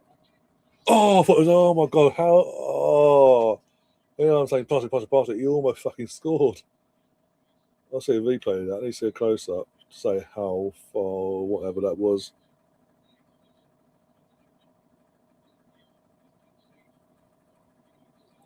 Oh, just didn't curl. Oh, didn't curl enough. Bit more bend than that. That's 1-0. Oblak was actually beaten. I don't think he is. I think they moved him on in the summer. I think he went to the MLS. I think. I don't know. That's what I'm asking. I don't know. If he's still there but injured, that'll just fucking sum up Tottenham. That would. That proves my point in terms of the mess they're in. Why did you just stop, Odegaard? Why did you just give up, mate? You don't help yourself. You really don't. Fuck me.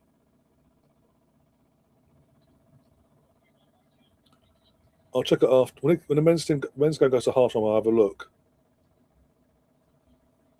I swear he went to. I swear he went MLS. He may have gone Saudi. I don't know. I don't think they sold him. I think he just left on the free in the summer. Fucking both eyes. Yeah. Both teams on the attack from an Arsenal point of view. Oh, have a shot. Keeper, well done in terms of the Leicester goalkeeper saves it.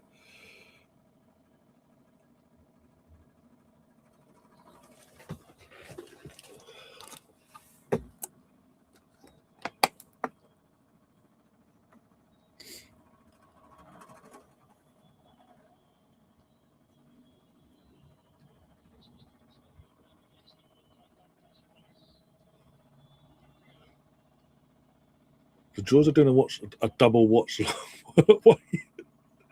Oh dear! At least it's only for one half of football. At least, fucking hell, at least they can come at the same fucking time.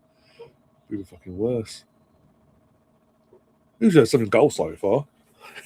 All for one game, but still.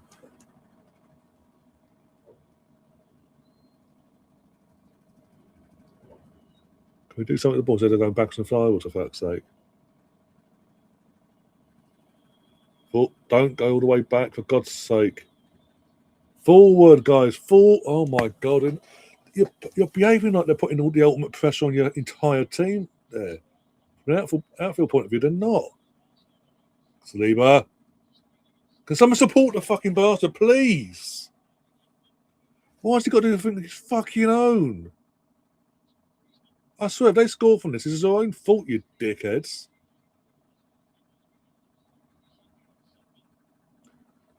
Timo is in Menes, San Jose. Yeah, that sounds about right, actually. But yeah, I think they didn't sell him. From what I can make out, I think it was literally his contract was up. He went on a free. Oh, here we go. Alicia Lehman, Instagram model, is on the pitch for Leicester City. Imagine putting all your funding into Alicia Lehman just for it to be pissing off because you get relegated to the WSL2 in the summer. You know, that's how bad the clubs run. From the Leicester side, from the Leicester point of view.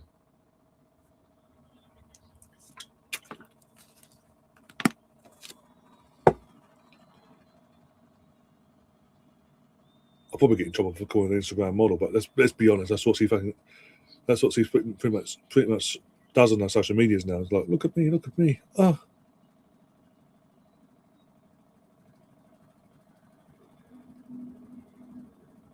Look at me as I pose it this way, and X, Y, and Z. Nothing. I'm a footballer, but I don't actually show myself as a footballer on social media. The incapacity. There you go. Sandy's looks like Sandy's level.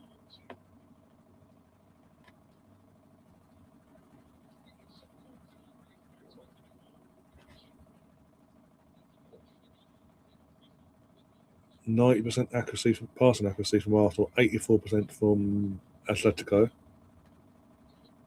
Zoom in, shouting, come on, Arsenal.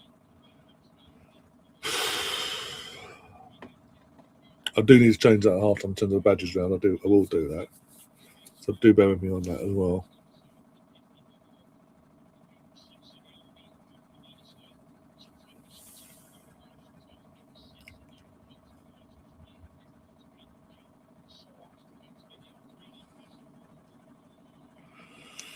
Don't like that you do that, guys. Can you just play out normally, please?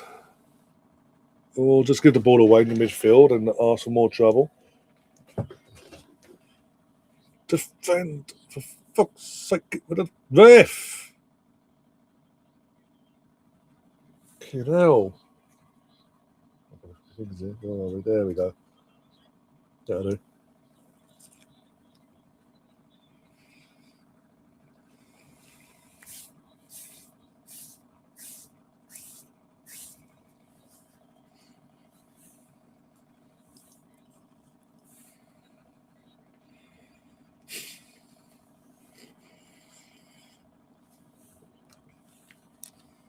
To be fair, he is there, mate. I know Griezmann's still there until the end of the season after the World Cup. But he is, I mean, Alvarez is their main threat.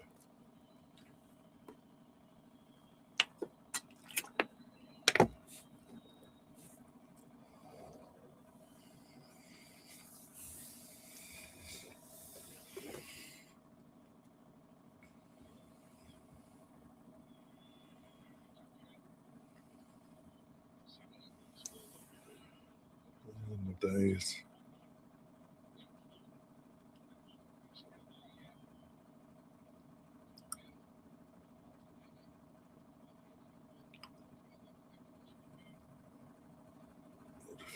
Well done, Zuby. Well done, Zuby. Create the space. What the ball in. Okay, got a throw in. BX. Okay. I'll take that as a good sign, all things considered.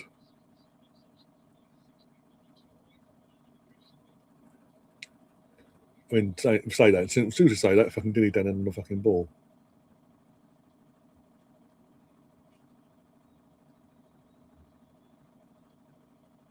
Oh, it's gonna be. Oh, keeper saves it. Oh, get a blocked. Blocked. Some of our girls are down still. Ref says, oh no, ref needs to play playing for the men, but no, then calls it. There's no ball one out actually, so I'll get back over there.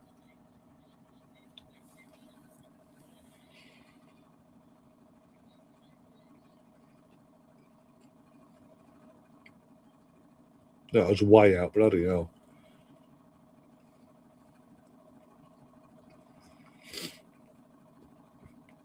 But in terms of your argument now, they've just got to be professionals and keep switched on. This is why I'm still a bit because it's when you think you've seen it a bit of a mad period. Out of nowhere, man, one of your most random players, in this case Declan Rice, makes a fuck up in midfield and gives the ball back to him and invites the chaos to come back towards our defence.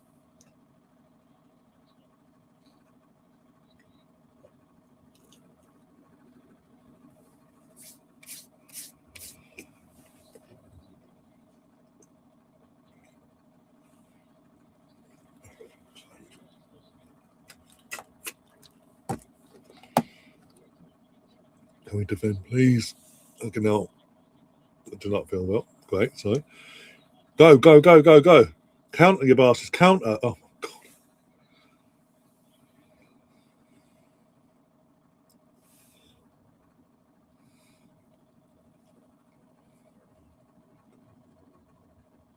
Okay.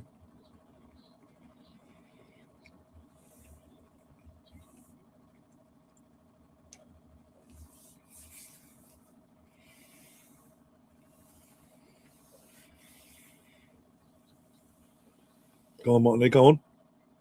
He's lying. Take it his head in the way there. And then Gabriel. Zubi.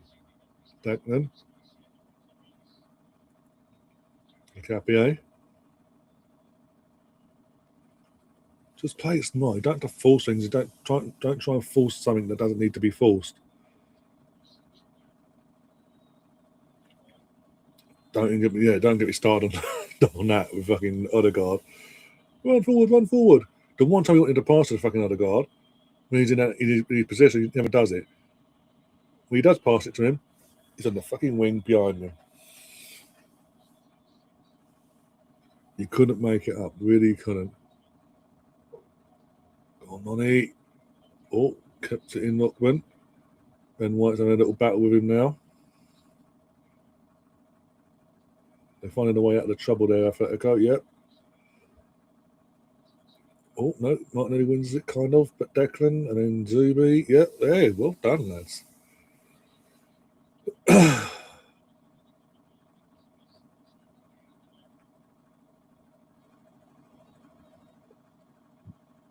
Me.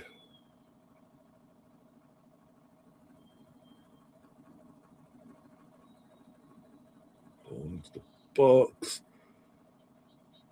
Just doesn't fall for fucking Nani the way you need it to fall. He fucking just starts panicking like a fucking rabbit in the headlight. Gabriel, can you get over and fucking stop the danger, please? Please, man. Come on. I swear, if they fucking score, I'm going to be pissed off with you, Gabriel, you dick. Fucking hell. Basics. Yes, maybe there's, but there's no one there. It's just come out and cut the fuck if you have to.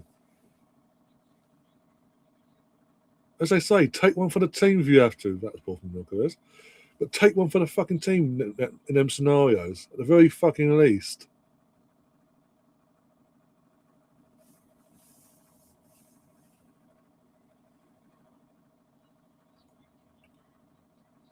Oh, the guy's so fucking useless. Seriously, man.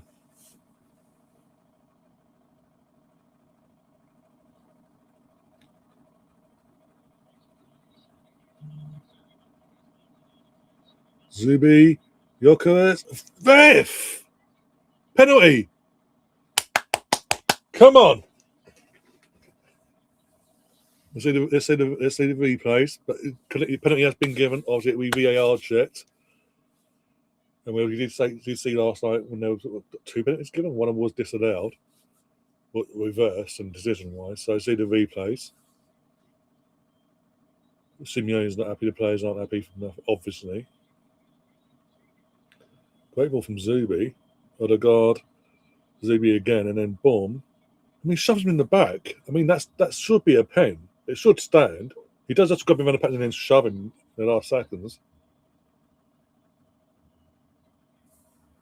Whoever's going to come in now. That's not a pen, you cheating bastards. Question is, there's no Saka. It should be Yorkers taking this, by the way. If it does go ahead. Fuck off, Simeone. He backed into him. Fuck off. It should be Yorkers. We were told Yorkers is our main penalty taker. This is UEFA, remember, by the way, BX. Remember, this is UEFA.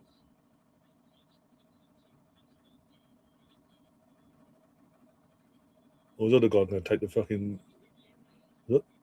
Why tell us that fucking Yorker's going to be our penalty taker if he's not going to be the penalty taker when it comes down to it? Come on. And there's some superstition thing like on we used to have years ago.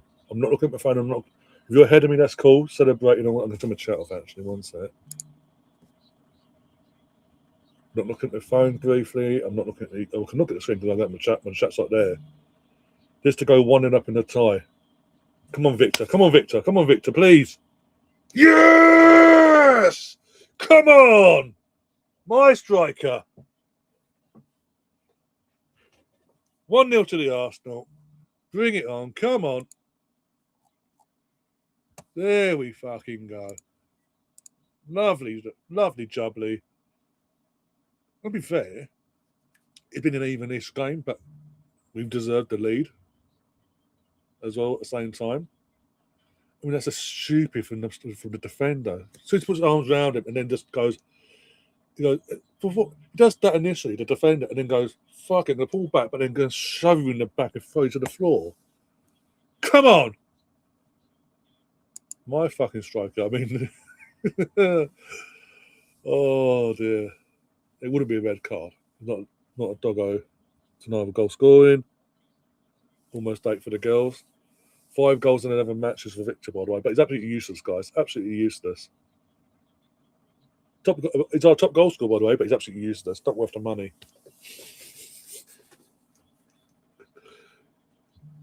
I think is it in all competitions now, with that guy in mind.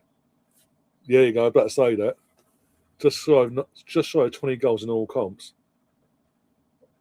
The thing is, me and my brother, back in the summer, once it's official, did say a good season for Victor would be in all comps 20 to 25 goals in all comps. And there's still a few games away to do it. 2 minutes of injury time, by the way. What a pen! Again, he's just a proper striker's pen as well in terms of just head over the ball and he picks a spot. Proper striker's mentality. He picks a spot and just fucking boots it, like foot through it. This is where I'm going. Don't care. It's not going in. It's not going to be saved or nothing. I'm smashing it in. If you're saving it, you're one of the goalkeeper, basically. To put it that way.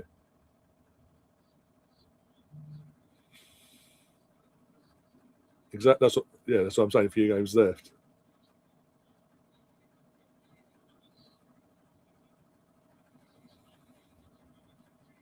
"82nd minute in the Emirates, though. 7-0 to the girls still. Could have been 8 minutes ago, but still. It's like we got to the 7 with like half out to go and went, we're going to be respectful to Leicester now. Not completely humiliate them. We're just going to take the pressure off now and just keep it at 7 now. Hiccup, he didn't read the run there. It's fine.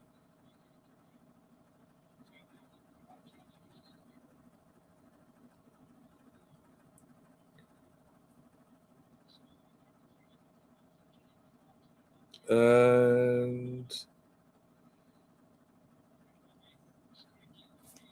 half time. There we go. 1-0 Arsenal, half time. We go. The players are going to fucking. Here we go. It's half time. It's actually half time in the first game. And Koke and a few other players are going over to the ref going, "Oh, come on, what do you want to do?" Here we go. The guy from the last round that we saw in the last round against. I don't know but either way, the guy in the stands, the Atletico fan, that's literally got his bread out.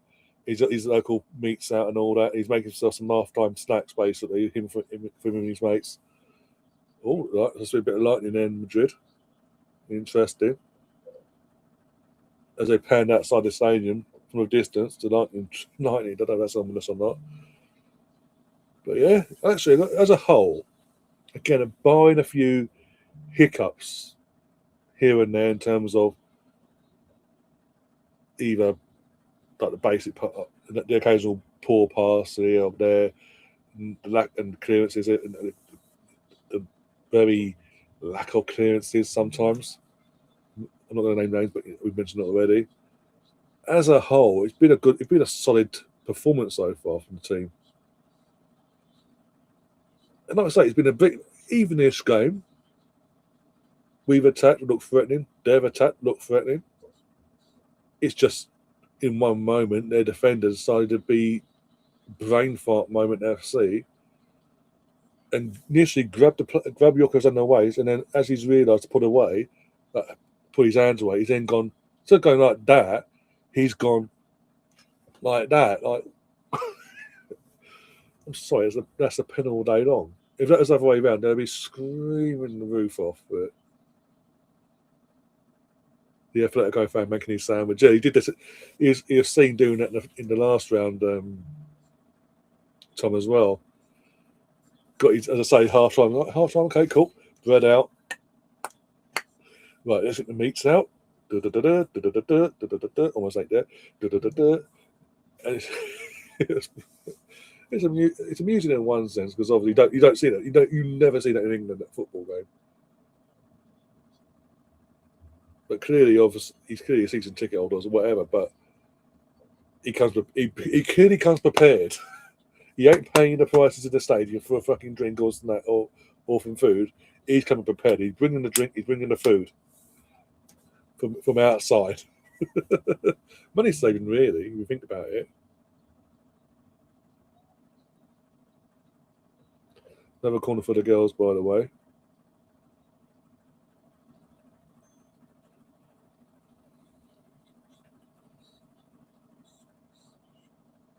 All in. Is that 8? No, keep the saves it, I think. Yeah, keep the saves it. Well, they're really close to being 8. I will say that. Right, let's get the scoreboard sorted one sec, guys. Stop that. We're going to then go like this. We'll know that. And then we're going to go in. Then, sorry.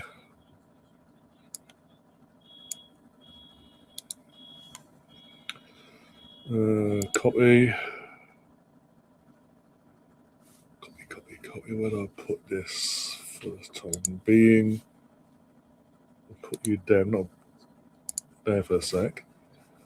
I'll go here. Then I can go boom. Put that like that. Don't get rid of it, line. Don't be a donkey. Like that, like that, like that.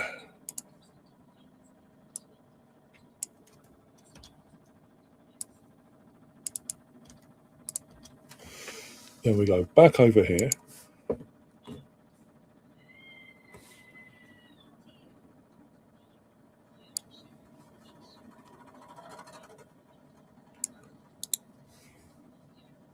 Copy. Get rid of. And then go like that. Yes, I am talking to myself. And then we also, by doing so, go close that. We stop the timer. We go like that. And we reset it. We reset the clock whilst we are. Yes, and last used. Well done.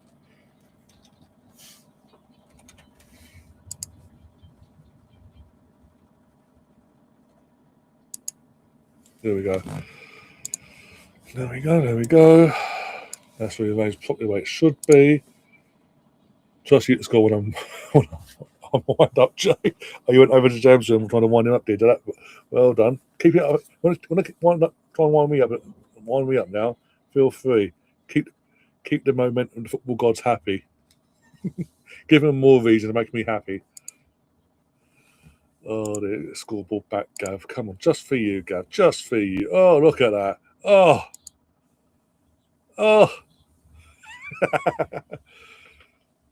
You would never get that through safety security. No, you wouldn't. I'd be lucky if I got this through the stadium, the security in the stadium. This is literally flavoured water, but they'd assume it's not.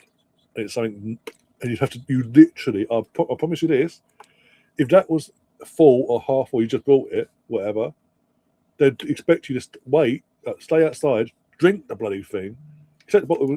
Only then can you take the bottle with you, an empty bottle, to fill it up inside.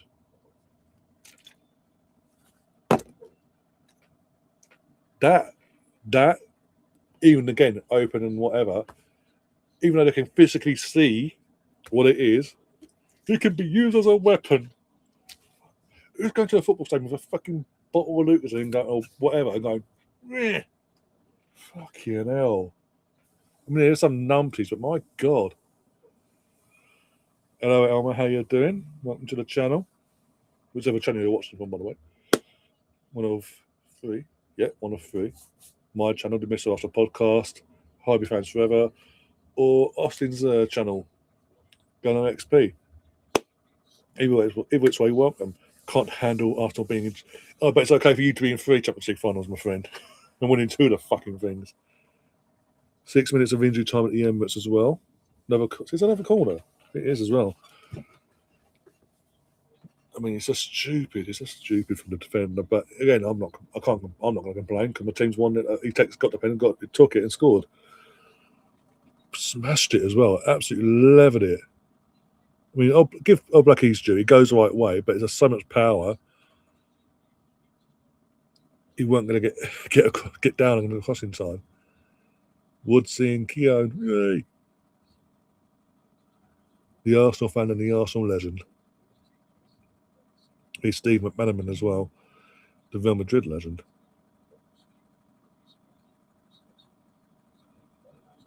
But again, as I mentioned, someone just mentioned in one of the group chats I'm in, going back to the build-up before the penalty was given, the play between Odegaard and Mendy was fucking silky and unbelievable. Like, and obviously it falls perfectly for Odegaard, falls Victor, which then draws the foul, got the penalty. But again, that's all well and good. But he had to score it after all that. He had to score, and he did.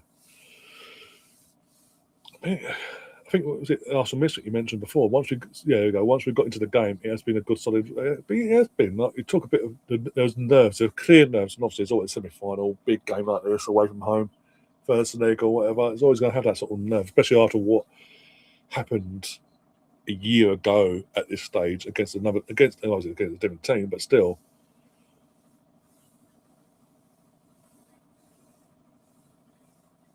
Your men and women's team could be UCL winners at the same time. Could be.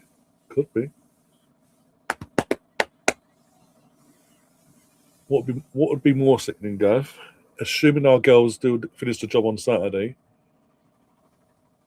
for the first, I think it would be literally the first time it's ever happened. By the way, if the girls do complete the job on Saturday and the men see the job out over tonight and next Tuesday, there's a possibility for the first time ever that one club has a representative for the Women's Champions League final and the Men's Champions League final at the same time. There's that bit of history there, and if you add in the equation that they could potentially both then go on and win that final, they both did. There's that added bit of history there as well. It'll be, oh mate, you want to go hiding or something, my friend. And there's a World Cup and all that, come up for the World Cup, but yeah. I'm not counting my chickens just yet. That's why I say ifs, not absolutes, because it's knockouts and anything can happen. I was trying to get an 8th, but it's just not. If it happens sort of. Go on, Vic. Oh, the defender gets the cross in time with that for another corner. Some misfit says, I'm scared how we're going to come out in the second half. Don't say that. If we come out defensive, like have way too many times this season, this could turn bad quickly. It could be. I mean, again, I will say this in that first half, the warning signs have been there from the defending point of view. For having to defend point of view, signs have been there, mainly from Julian Alvarez and Lookman. But the signs are there. If we switch off just once, they are looking to punish us, and they will punish us eventually. So if they come out defense, if they come out with the mindset of we'll defend for our lives and take this 1-0 lead to the Emirates, it'll backfire, and I will not appreciate that either which way. Go away, Gav. Bitter and twisted. So, Gav, who have you got in the Champions League for the men and women semi-finals? Remind me. Oh wait.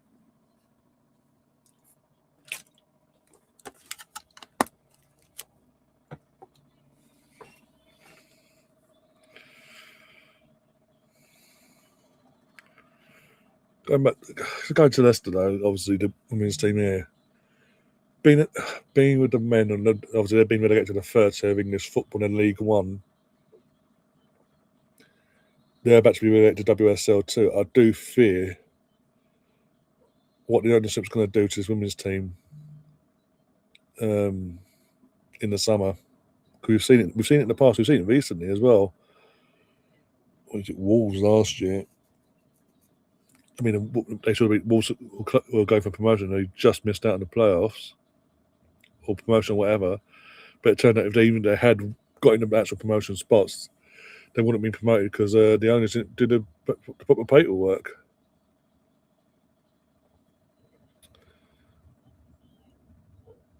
Is that it? There we go. Full time's gone. That full time whistle's gone at the end. Arsenal wins 7-0. So with 2 games in hand, I'll see in a second. Confirm we're a point behind Chelsea now with 2 games in hand. Just win one of our 2 games in hand, basically, and we're above you by 2 or 1, whatever it is. I'll double check in a sec. Couple of opportunities. Mila Hoiberg with an assist and a couple of goals tonight. Marnham's got a couple of goals, assists and a couple of assists and a goal. Stina got a couple of goals. Leah come back and got a set piece goal. It was an all round good performance. Once we got that first goal, eventually a bit of a shady in terms of the offensive side of things. First 25, 30 odd minutes. Just shy of 30 minutes, sorry. But the second we got that first goal, the floodgates opened and there was no looking back then.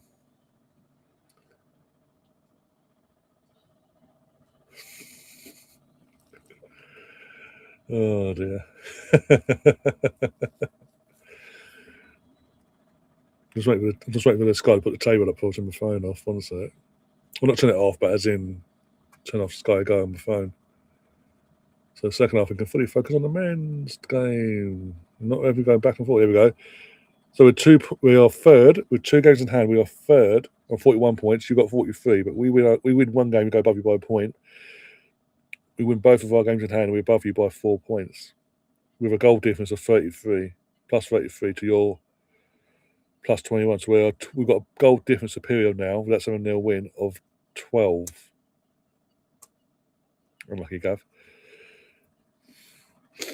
I did 2 games. What's that? I did 2 games in hand, wasn't it? 41. 2, 3, 4, 5, 6, 7. We're not too. We want to again. We're not 2 games in hand. Be level on games with everyone. Would actually be 2 points off a City. That's mad considering how far we've been off the chase of them and all that. But yeah, been a very good night. If you're an Arsenal player from Scandinavia, be it Norway or Sweden, been a really good night for you, basically. With Frida, Smina, and bloody Jokovic. Fucking hell. Who would have thought? Playing the match again, considering Smina only played. Because no, Smina played the entire match actually. Considering Smina played not in a natural position, sorry, but as a winger instead, got man of the match. You can't complain, really. I think she was brilliant, and the whole team was brilliant. But she edged it because obviously playing that position clearly. I can't complain whatsoever. Teams are coming back outside for the second half. Let's see. Obviously, Arsenal already out waiting. Let's see if there's any subs. Can't see anyone. Is it Solid maybe coming on?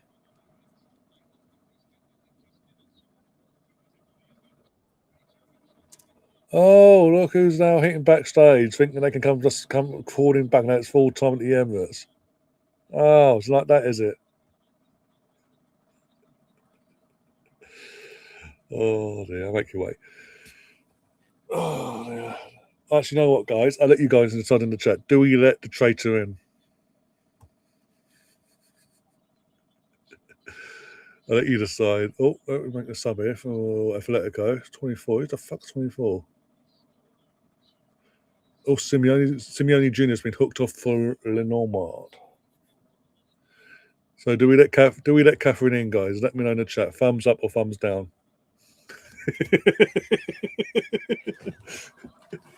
Because I can see her reaction. So.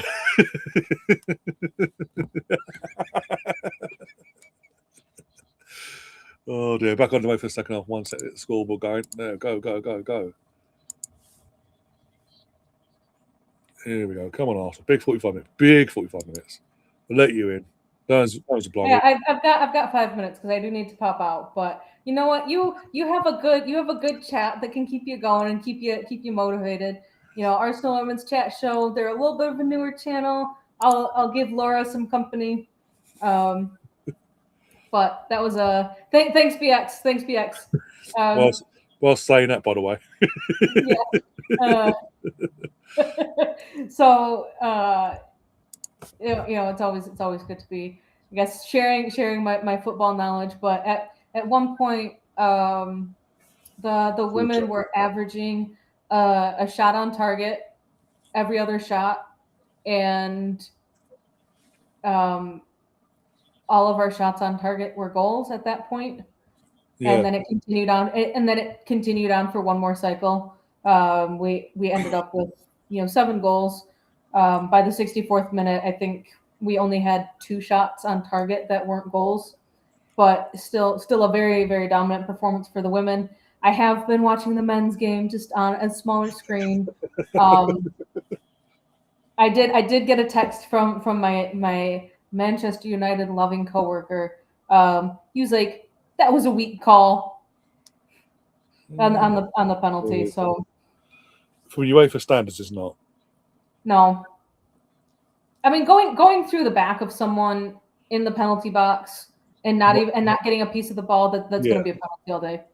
I think even if Victor was able to stay on his feet, and like for an extra step, it still would have been called. So yeah, just one of those things. I very much was thinking going into this game, it will be a 1-0 game, maybe a 1-1. If we were lucky, we were going to have an outright winner. But I don't know if you saw what Thierry Henry was saying after the PSG Bayern game yesterday. I've seen a brief clip of it on Football Terms this morning, but I didn't see it all. Yeah. So summarizing here. Thierry Henry had said, from a fan perspective, the PSG Bayern game was phenomenal to watch. From a fan's perspective, yeah. I have never watched soccer before. I have never watched football before. I have no idea what to expect. I'm expecting a goal fest. It was great, but if you are a football fan, a proper UEFA Champions League football fan, that game was absolute garbage. Because he's like, you've got 2 teams that are in the semifinals. Where's the defense? Where's the midfield? They aren't doing their jobs. They are just letting the attackers walk right through them. And what the hell was going on with the keepers? Like, and at the end of the day, that 5-4 scoreline is the same as a 1-0 scoreline. Yeah. You bring it down to the end of the day. It's a 1-0 scoreline. Madrid have a free kick, the left side of the outside of the box. So Thierry was essentially saying you are in the Champions League semifinal. Yeah. Oh, hits the outside netting. I thought it had gone top bins there. Thierry was essentially saying you are in the Champions League semifinal, and you've just conceded at least 4 goals. That is not good enough from semifinalists. No, we saw this last year between Inter Milan and Barcelona, over both legs, so conceding goals galore. And in the final, Inter got to the final and got battered by PSG, who are defensively sound back there. Yeah, so it's one of those things that you know. It was great. It was fantastic that there were 9 goals in that game. But I think it would have been more entertaining if it was like the round of 16 or the league phase.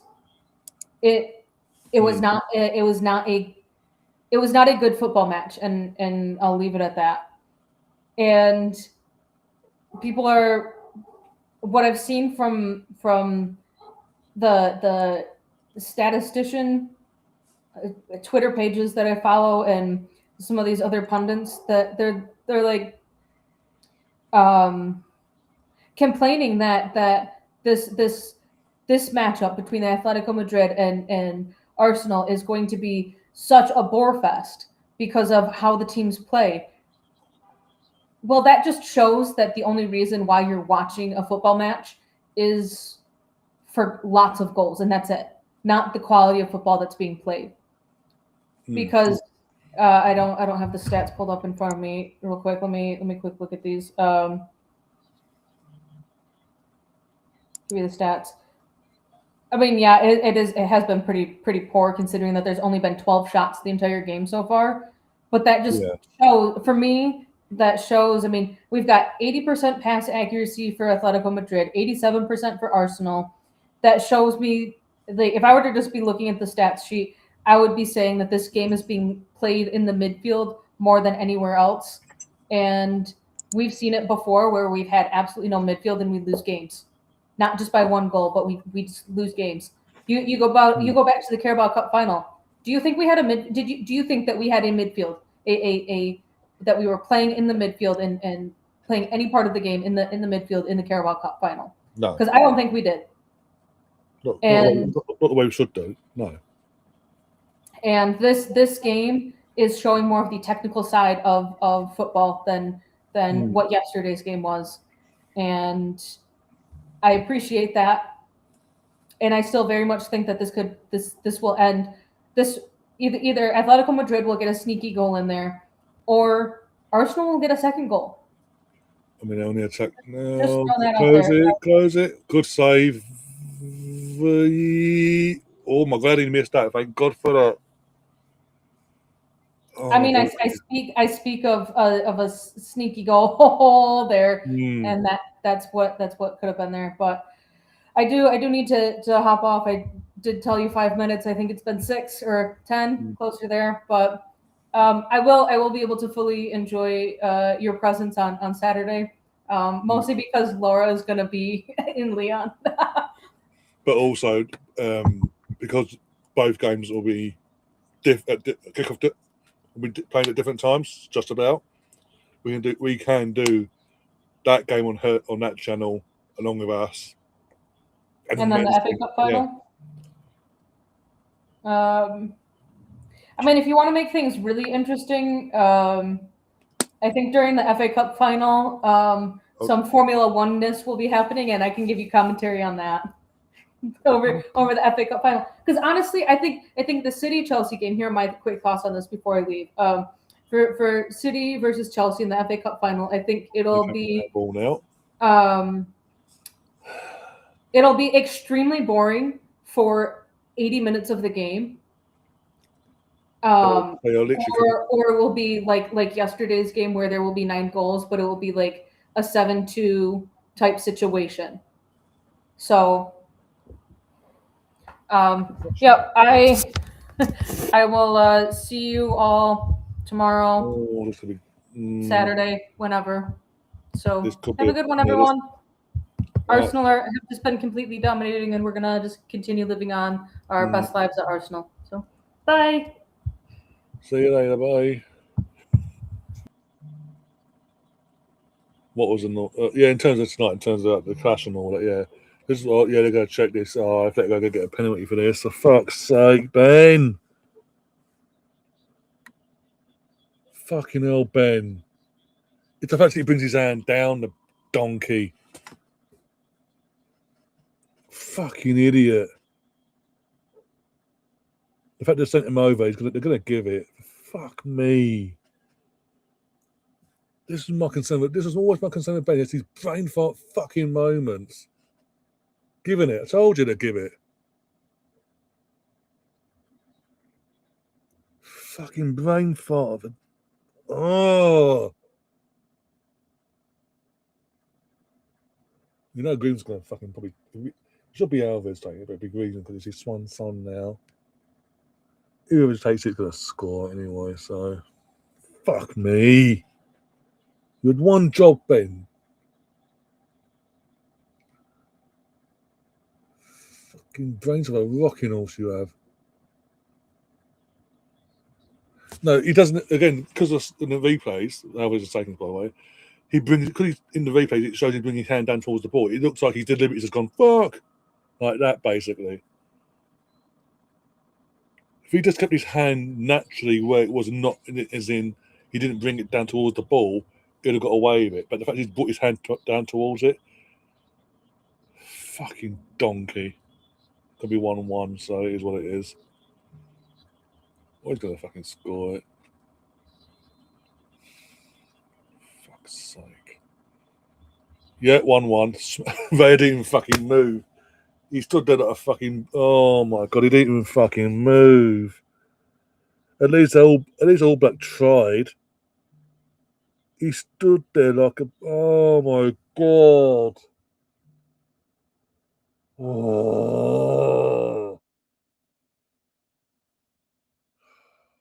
Good fucking strength.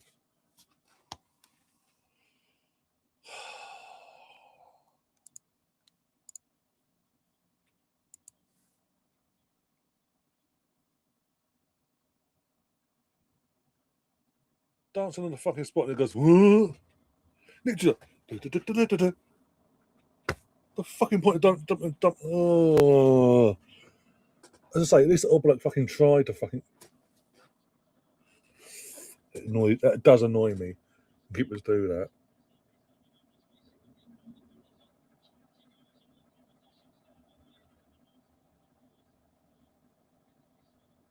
What, by standing on the spot and going, the ball's going in the fucking top bin. This is like, we put more energy to jump up and down on the spot than actually trying to save the fucking penalty.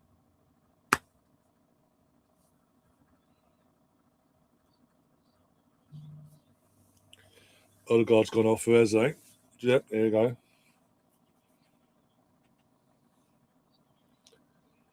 Eze's I don't. This is what I don't get. Like 57 minutes, unless he's picked up a knock, and he tried to walk up, but he can't walk it off. Why does Arteta do this sometimes? You send the teams out as they are.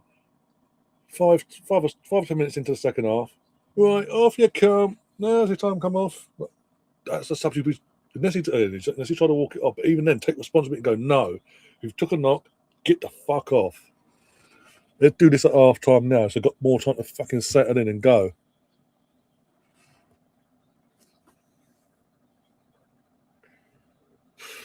You know what? That place is rocking now, as you'd expect. It's fair enough. Again, as I say, it has been an even game and all that. It's just annoying the way they've got the equaliser. It's fucking own fault as well, because as I say, it does look like in the replays, it does. And they show it in slow mo in UEFA as well. It looks like he's deliberately gone, oh fuck, sort of, and batted it like they did, and they've gone, oh, mate, it's slow mo, so it like this. So he's deliberately done that. So it's a pen. And again, we got to remember this is UEFA warnings and all that. So it was always being given. As soon as I saw the hand come down, I was like, yeah, that's big. There's no way you're not going to give that. Or is it a bit feisty now? Martinelli's on the floor. No card in this ref. This is one of their top refs, apparently. No card in this instance.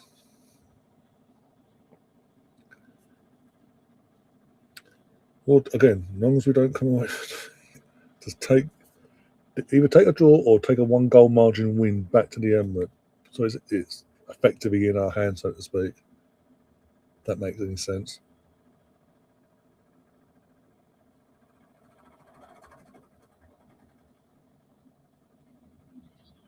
Well, as long as I'm just more focused on Eze doing his fucking job in terms of being at number 10 role now. And Gabriel's back to doing the stupid fucking passing and not passing to his teammate and overcooking the passing, for fuck's sake, and inviting the pressure on. What a numpty, you dick.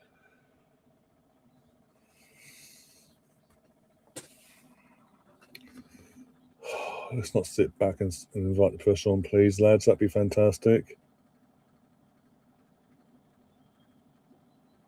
That's not a foul. He won the ball. He could have won the ball any cleaner if you wanted him to. Just because Green's falls to his fucking knee does not mean it's a fucking foul. Well, if all she needs to throws a leg out, so it must have been foul. Fuck off.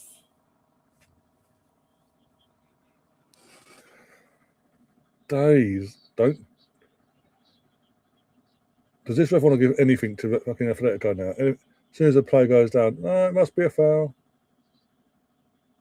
He's wave play on though. He's saying fucking bring the ball forward. They're trying to go, no, we want to play it. No, he's saying he's turning the fucking ball forward or else.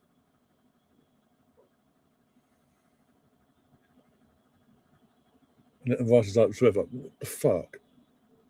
Why have you let him just do You better not give him a fucking free kick, basically. Barely touched the fucking prick. As much as I want him to come to Arsenal, barely fucking touched. It literally tapped him on the. It's a tap. As he's gone down, it's a coming together, not a foul. He's made a fucking meal out of it, and the dark arts of Simeone comes racing to the surface. What do you want this? Meh. No, don't get me wrong. Don't look at this. Put it again. Look, don't get me wrong. Even if Ray dives the right way, he's probably not going to save it. Let's be brutally honest, because the power, again, going back to Victor's penalty as well. But at least fucking try. That was my point with fucking having a go at David there. Just going, ooh.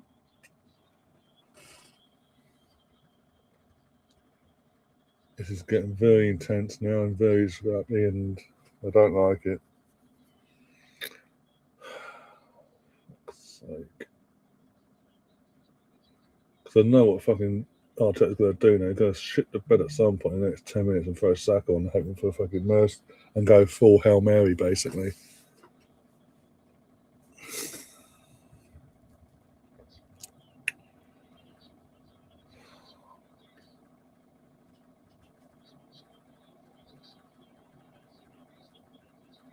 Ben, can you actually cover your man, please, for fuck's sake? At the crossbar. Oh my god, can you wake up, lads, please? Oh my god, can you please wake up? That's twice now in the space of under 30 seconds. He's almost scored. Can you please wake up? Can you stop ball watching defending?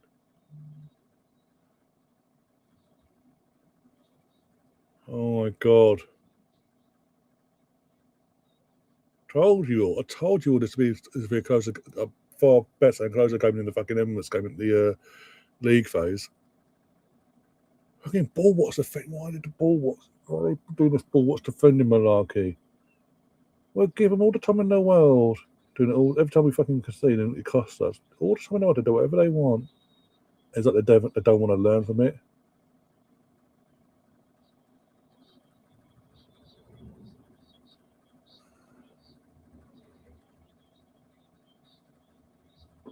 Oh, that's the corner, but okay. Yeah. Ironically, look where he's going in the summer, BX. Oh my god, he's trying to score from corners now. Fucking hell. Ben, this is what you've done, Ben. Your stupid brain fart moment. This is what you've done. You've given them the light now. And the encouragement and the belief, and they're doing everything now. So there you go, have this, do that.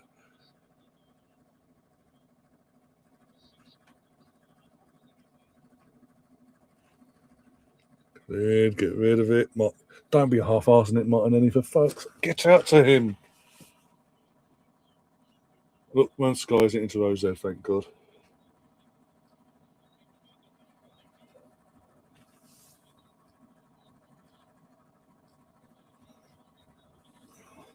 I need some energy, one sec.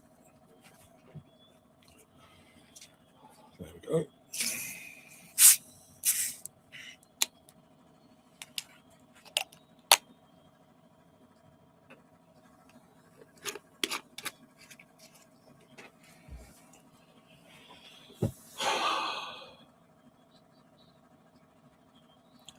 every time. Okay, it's just a bit of the pattern now for the ref.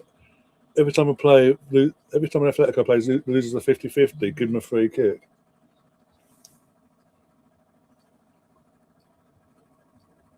Literally won the ball. Could not win the ball any cleaner. Free kick. Because they would never lie, would they, guys?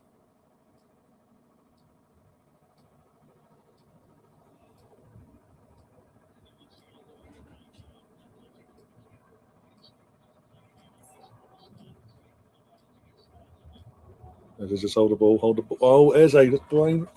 Okay, yeah, you got to throw out of something there. Okay. Or if is either thrown or free kick? I don't know what the ref given there. Throwing.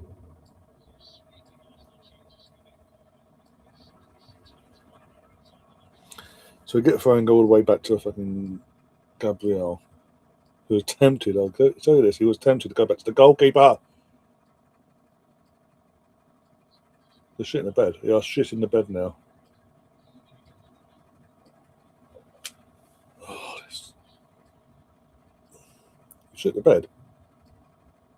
Come out a bit, go away, stupid fucking penalty.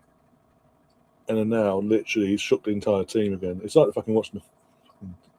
Yeah. Hey. Come on, Victor, take him on. Go on, squeeze it through. Go on, Eze. Pass it to the wing. Over that bin, Ben, you bastard.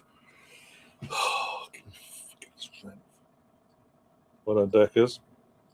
Notice though, no Deckers as vice captain, but suddenly fucking get. We know the guy's not available on the pitch. Deckers get the armband.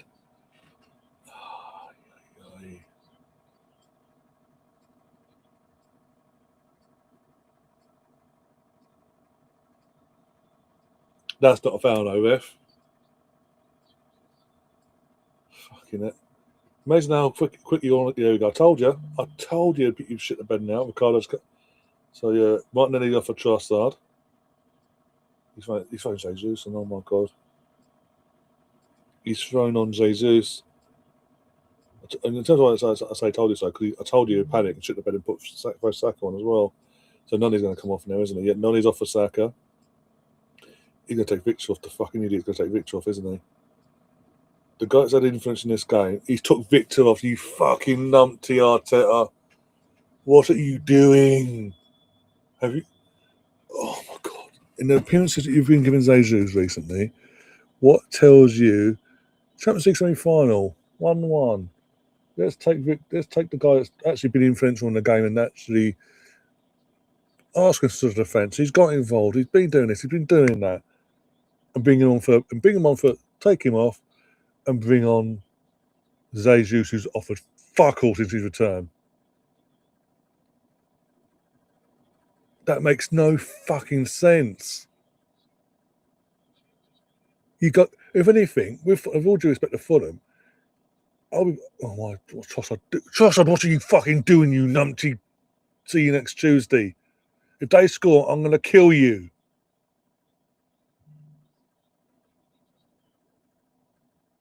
Oh my god, this is painful. This actually is painful to watch.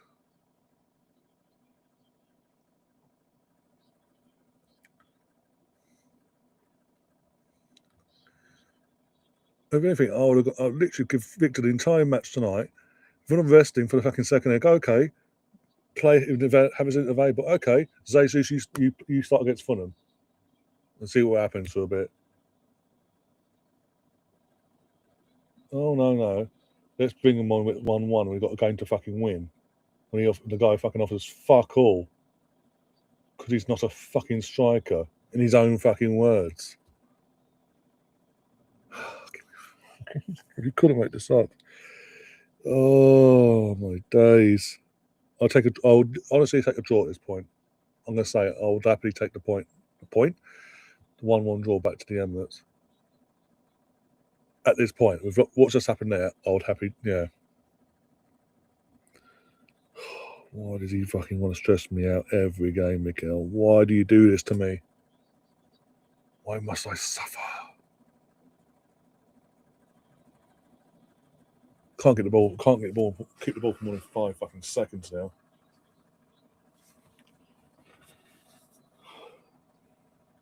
Basically, yeah. Pretty much slower. No, I wouldn't mind. It was a moment of highness in this game, and then fucking Ben White decided to throw it away. And then Arteta's gone, hold my beer. I'm going to take my fucking best player off, basically, or one of my best players off, who's doing nothing wrong, doesn't show any fatigue. I'm going to take him off for a fucking player doesn't play striker. That's even officially publicly confirmed. I'm not a goal scorer. I'm a goal creator. So you take your goal scorer for a so-called goal creator. Is he taking the fucking piss?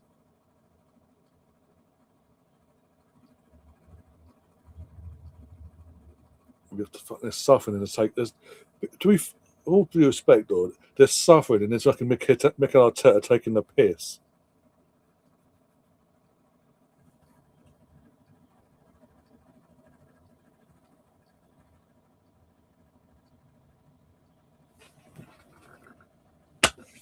Off.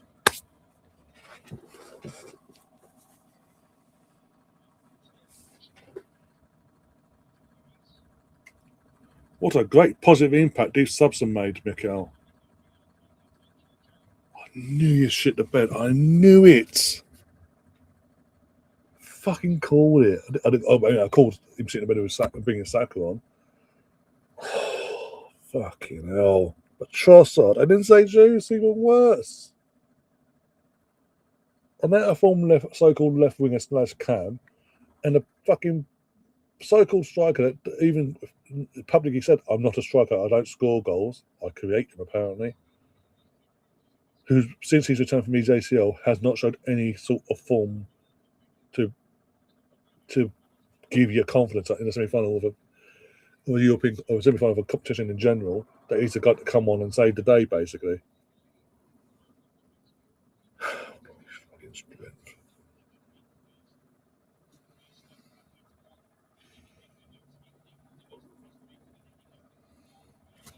I mean, look, I'm saying no fucking point now.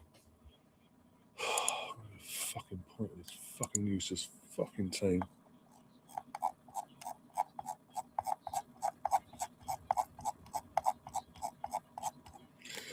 I mean, he brought Ozzy on already, right? He could have brought Max on, for fuck's sake. I'd rather him bring Max on than fucking Jesus. That says a lot, by the way. 16-year-old, do these GCSEs and all that. He could have brought.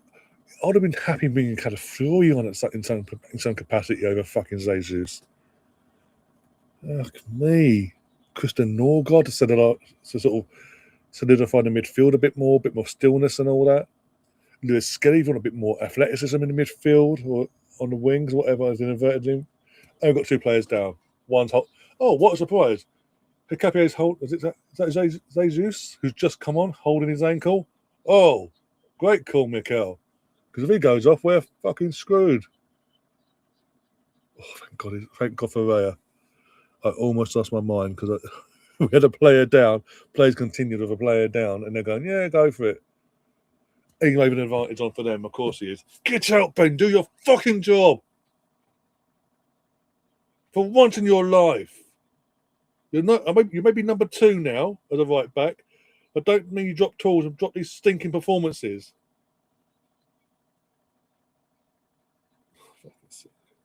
He ain't no support either from fucking Ben White, ironically.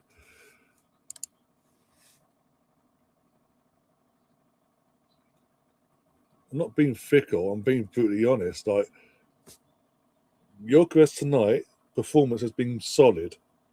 You've took him off for a player who, since coming up from his ACL, has not got himself into form, let alone shown any sort of input that tonight would be a sort of game where he could come on and make a positive difference. And then to make it even worse, he runs into his own fucking player, loses the ball, and they nearly score from the counter-attack because of his stupidity there. And they don't he's like on fucking Ben. God.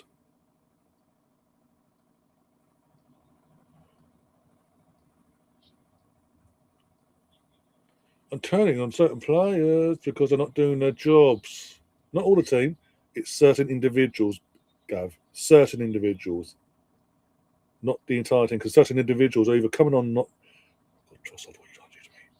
It's either certain individuals have given a way back in for Atletico with the penalty, or certain individuals are coming on in a game of this magnitude where it doesn't make sense. And I'm also calling out the individual that brought the fucker on. Because it's making the collective's job 10 times fucking harder.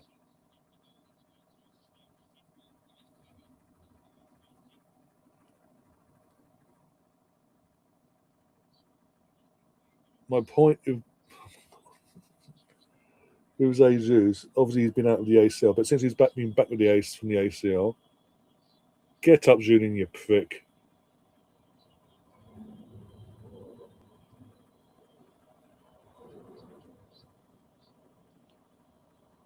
I'll get back to you.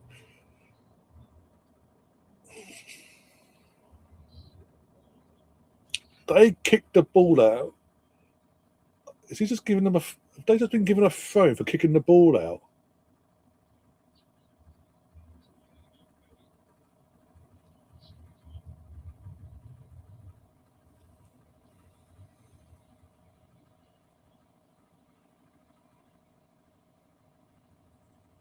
My point was Jesus, BX, not sorry, BX. Sorry, Gav.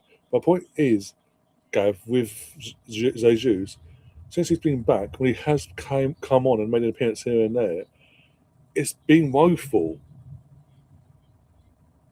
With all due respect, he's been back a while now, been back long enough to play himself some sort of form. And it speaks volumes that recently, up till now, he hasn't been getting any minutes. And I'm more calling out the fact he's not just brought him on, but he's taken off the guy that's been one of our best players tonight.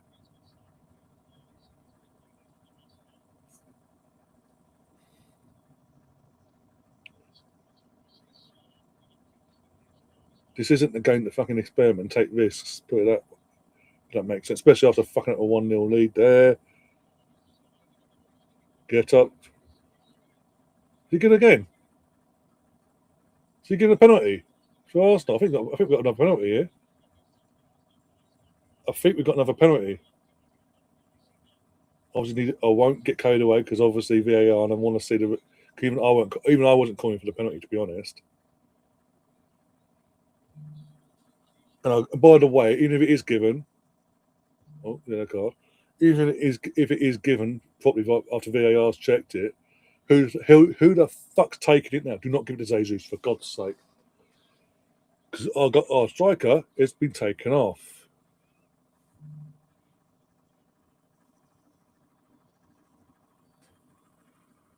I need to see a close up to see if we got the ball or not. That from a distance, that looks like a pen. Let's have a look. That's a pen. Penalty all day long. But who's taking it? Who are we giving the penalty to? Saka. Actually, Saka's on the pitch. Saka, take the pen. Please, Saka. Please, Bakayo. That's really. I remember fucking Bakayo's on the pitch. I was like, who's taking it? Oh, yeah, Saka's on. Yeah. Oh, please don't overturn this. It should be a pen. He's complaining, but you took his foot. He didn't get the ball.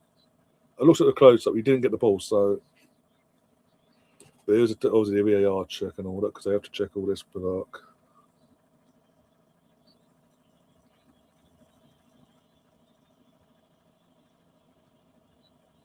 Simeone can fuck off. You can go to the screen if you want. You go to the screen, isn't it? I swear to God, if he goes to the screen, he goes. I know they are. It's a joke. If he overturns this, he's a prick. Put it that way. I've been polite. Why is it? It's so obvious. Oh, God, they're looking for every reason not to give this. They're going to send him over to. They're going to send him over to have a look at this. And I wouldn't mind if he got the ball. Guys, I said earlier about their pen. It was a clear pen. When they got it, I can see why. Oh, he's been sent over. Oh, for God's sake, UEFA, you conning bastards. Oh. Cunning little bastards. Where does he get the ball? What are they looking at to say he got the ball? The ball is gone. He had stomped on the player's foot. Ball goes. He stands his foot on player's foot. Where does he win the ball? If he bottles out of this, it's bollocks. It's absolute bollocks that I don't give this. The ball's gone, and that's when he makes the contact with the fucking player, not the ball. He does not touch the ball. The ball is long gone. The ball has long gone. Why are you looking at this? He fouls him. He stamps his foot. Accidental or not, it's a foul.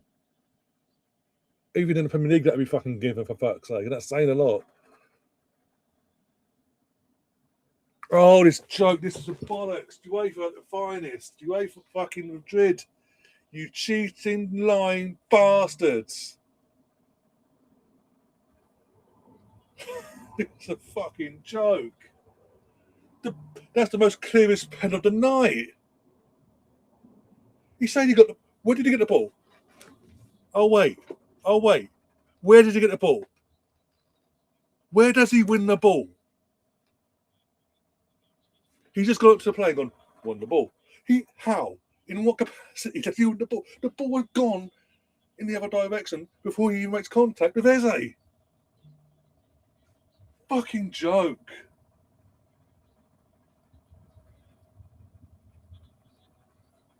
Oh, give me fucking strength. No, foul my ass.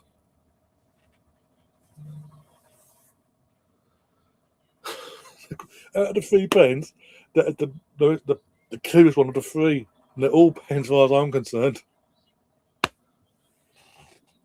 Wow. Okay.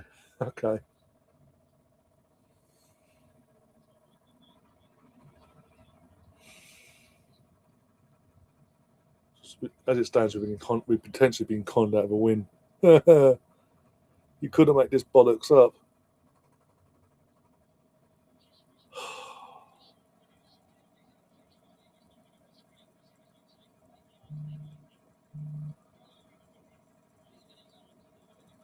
Yes, Greg, he did.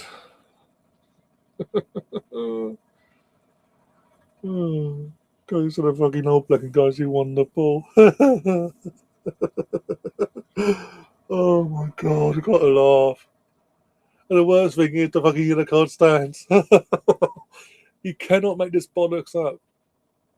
The guy that you just said didn't commit the foul in the end hasn't had that. You haven't overturned his yellow card.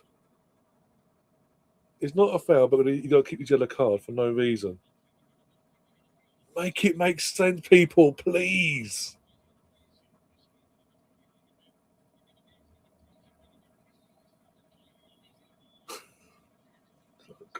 Fucking joke. Exactly. Make it make sense. Ian White just tweeted, by the way, the swearing face emoji 3 times. Knew he'd buckle. Homeside gets that. Yeah, you got a point there as well, Ian. Right? If that was other way round, there's no hesitation that gets given. Jesus getting up. Oh my god! Pass it to Essie. Pass. Oh my god, Ben, you're a dickhead. Oh, because Ben doing a fucking job there.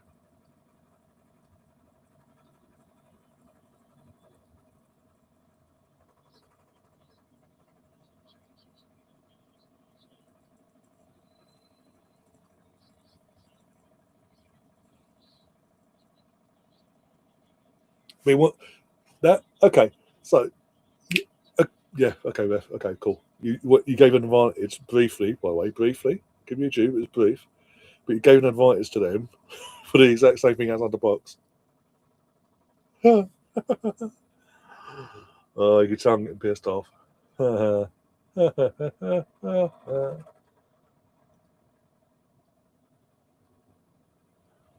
Oh my god.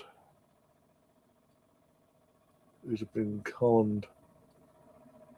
Let's make it interesting. Take it back to me. Well, it's got to be fucking interesting anyway. Because even depends given we score, it's 2-1. It's still fucking all game on still.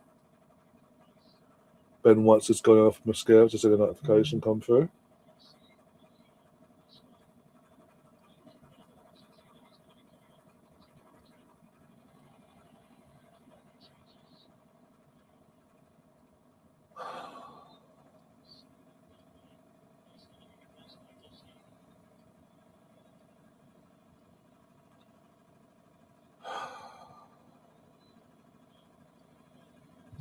I am concerned as well in terms of Timber. The lack of communication between the club and the fans on Timber and what's gone on there and what's going on and why we take it game by game to drip feed us information.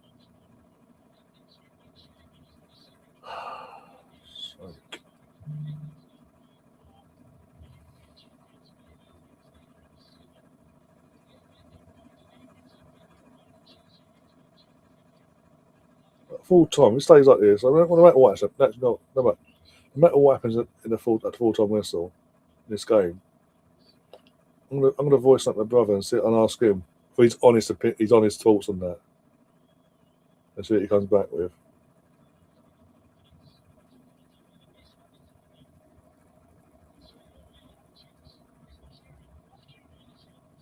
Okay, I'm scared. Jeez, you got a boot on you.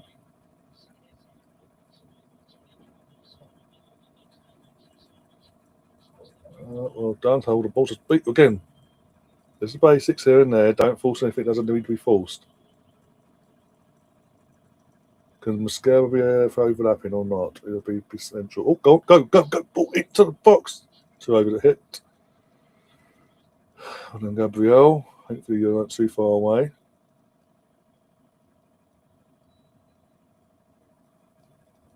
No, come on, Gav. With all due respect, even as a child, you're a neutral in this. Even you got to admit that was a pen that we've been conned out of a fucking penalty there.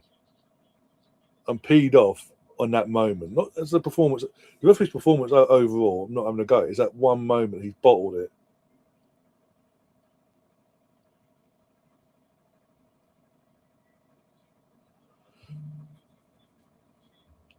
Should have been a pen. Oh, this is where he says should have been a pen. Was not a clear and obvious error to overturn. Is a clear example of why we struggle in the World Cup. They play the rules differently. It says a lot. Even in the Premier League, that would have been given for the home or away team. That would be the ball would get the. He actually indicates all the ways it was. He indicates to Oblak on the ball. In what world did he win the ball? If he wins the ball goes in a different direction for a start. It's basic physics of the motion of what his foot was doing. The ball, if he made contact, would have gone in a different direction, not the opposite. You can't make this crap up sometimes. As they pass it, well done, Trossard. So hold on to it. Do not force anything. It doesn't need to be forced. Look, I said this 20 minutes. I did 20 minutes ago. I said this nearly 20 minutes ago. I'll take a 1-1 draw. I'll take the draw back to the Emirates. I said at the start of the night, take something back to the Emirates. Don't lose. At the very worst case, a draw. Oh, go on. Oh, unlucky guys. At the very worst case, a draw. Bare minimum a draw, so I take back to the Emirates. Or 1-goal margin and win. My score prediction was 2-1 as well, so.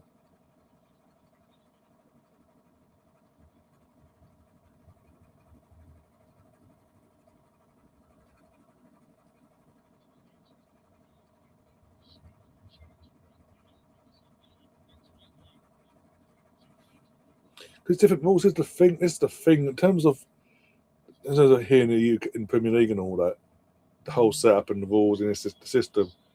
7 minutes of injury time because of that fucking check, that needless check. Fucking that's my head in.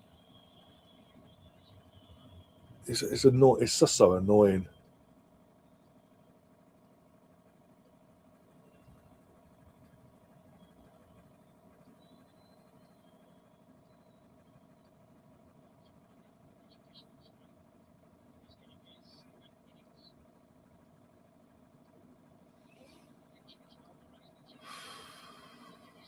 Hold the ball. So, as a good cover it. Well done. Don't force anything. Doesn't need force. Just hold the ball. Basics, guys. Basics.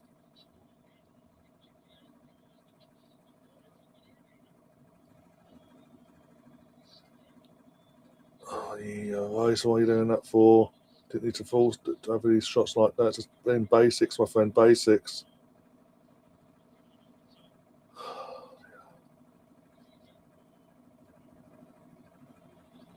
That's what I'm saying. You're trying to force it as now you're fucking writing the counter attack on. Gabriel, you're really doing my head in today. First half as a whole, but yeah. Second half, it took a bit of time for us to ease ourselves back in. And for the most part, it has been a bit until that moment when we should be fucking having that penalty. Yeah, it should be 2-1, but and since then, to be fair, we have again controlled the game. Not gone fucking gone defense mode FC. But it's just annoying. It's annoying me that a referee moment now is pissing me off to the point where I'm having to repeat myself over in terms of talk about it more. It's just that one moment from the ref. One moment game, not the entire game or anything like that, but one moment the ref decided to let his arse go and go, fuck, I can't upset the Madrid fans. Quick, get me over to the screen. Give me a reason to not give it. But yeah, this is the thing in terms of, as I was saying, Premier League and all that we operate by our own rules and all that malarkey. Like they don't even, in terms of Premier League, they don't even use the bloody UEFA standard or FIFA standard. What do you call it? The offside setup and all that. The automated offside system. It's our own system. So when English teams go into European competitions, it's a different ruling, different setup, etc., etc. And it's like, and we find ourselves in a situation where this bullshit is happening.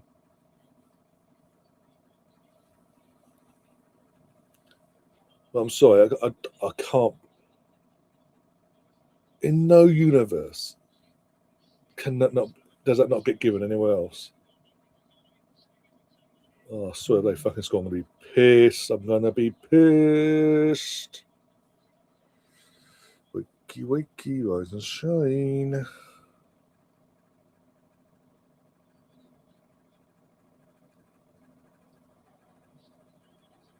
Well, it's not, as I think as yourself or somebody else said in the chat, it's not a clear and obvious mistake. And this is the thing, we're so used to the word clear and obvious in the Premier League because that's the yardstick they throw at. Clear and obvious. But everything is checked with a fine tooth comb when it comes to UEFA or FIFA. That we then go, well, it's not clear and obvious. Why have you got involved? Oh, don't lose it now, lads. Hold your heads. Oh, fuck off with your fucking... Oh, it's a penalty, man. Penalty. Fuck off.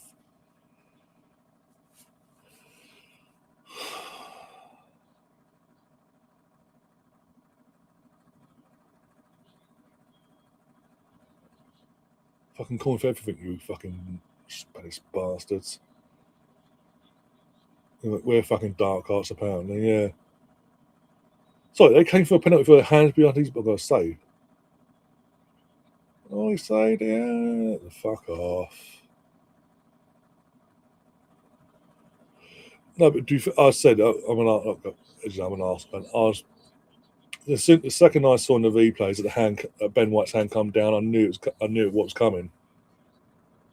I accepted it and all that. I was like, okay, whatever. But to have that happen against us, it's like, what the fuck?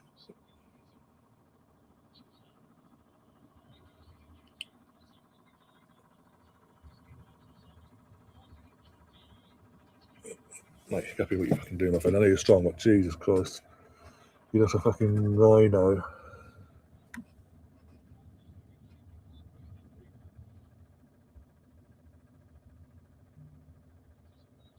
Yeah, as I say, after the whistle goes, I will voice something, brother, and ask him, see if he responds or not. The thing is, he knows I'm live, as I said in the chat earlier, so he'll probably just, for the reaction, he'll go, never pen, bruv, what you want about? I know. As I'm getting the satisfaction of a response in that sense then.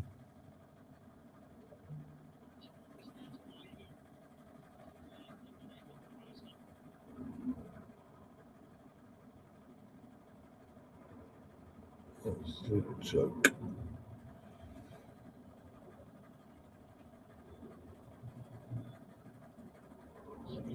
By the way, I'll go back away from this minute talk now.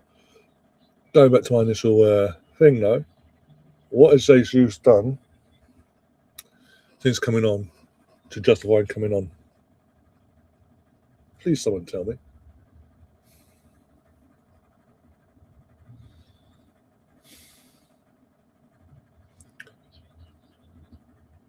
They used again. In terms of what they say about they voted the referee, but they're using the home crowd as well. Atletico, Simeone and his team aren't fucking idiots. They're going to obviously use home advantage in terms of not the home advantage, just having the majority of the fans on your side, baying for blood basically, and the rest bottle again. I say his arse went.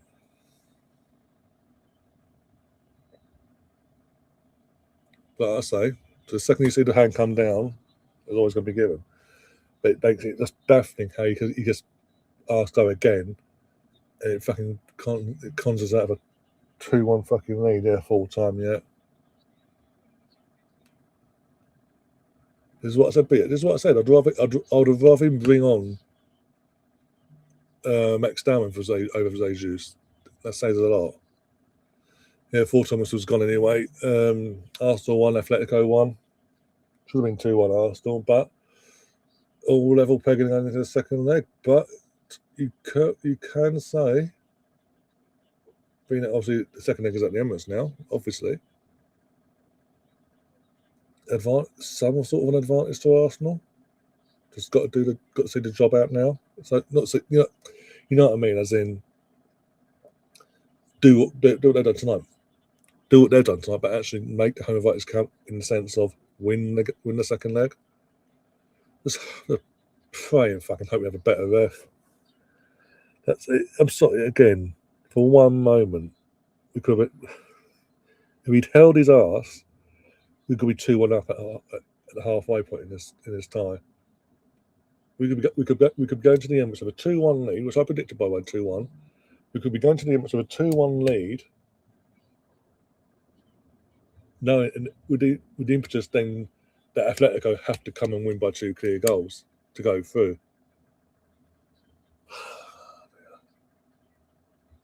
But look, it's not a defeat. In the grand scheme of things, again, the fuck up from the ref, from the decision point of view, aside for a second, over the course of the 90 minutes, a draw was a fair result. It's just that one moment where it could have been different. But look, it is what it is. If you bear with me, guys, I'm going to put myself on mute whilst I voice that to Bravo and I'll see what he comes back with.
Right, send that off.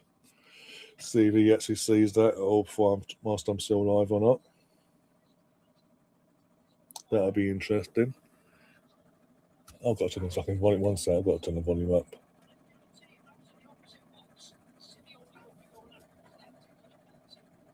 Even Steve McManaman, Steve McManaman, the ex-Man City player, Liverpool legend, Real Madrid legend, is saying, if that was the other way around, Simeone would be baying for blood if that had gone against him. I've been given and gone against him. He'd be baying for blood.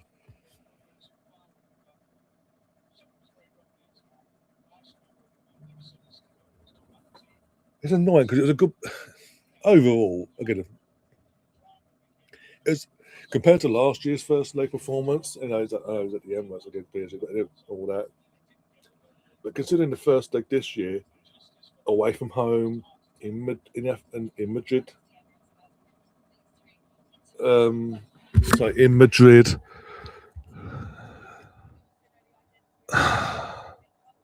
it was a better performance overall. A few dodgy moments here and there, but overall, it was a better performance from the lads. Just, yeah, to know that we've had a moment where we could have won the game, but the ref lost his arse and decided to change his mind. That's annoyed me, but not the team. At him in that one moment. Again, listening go in that moment.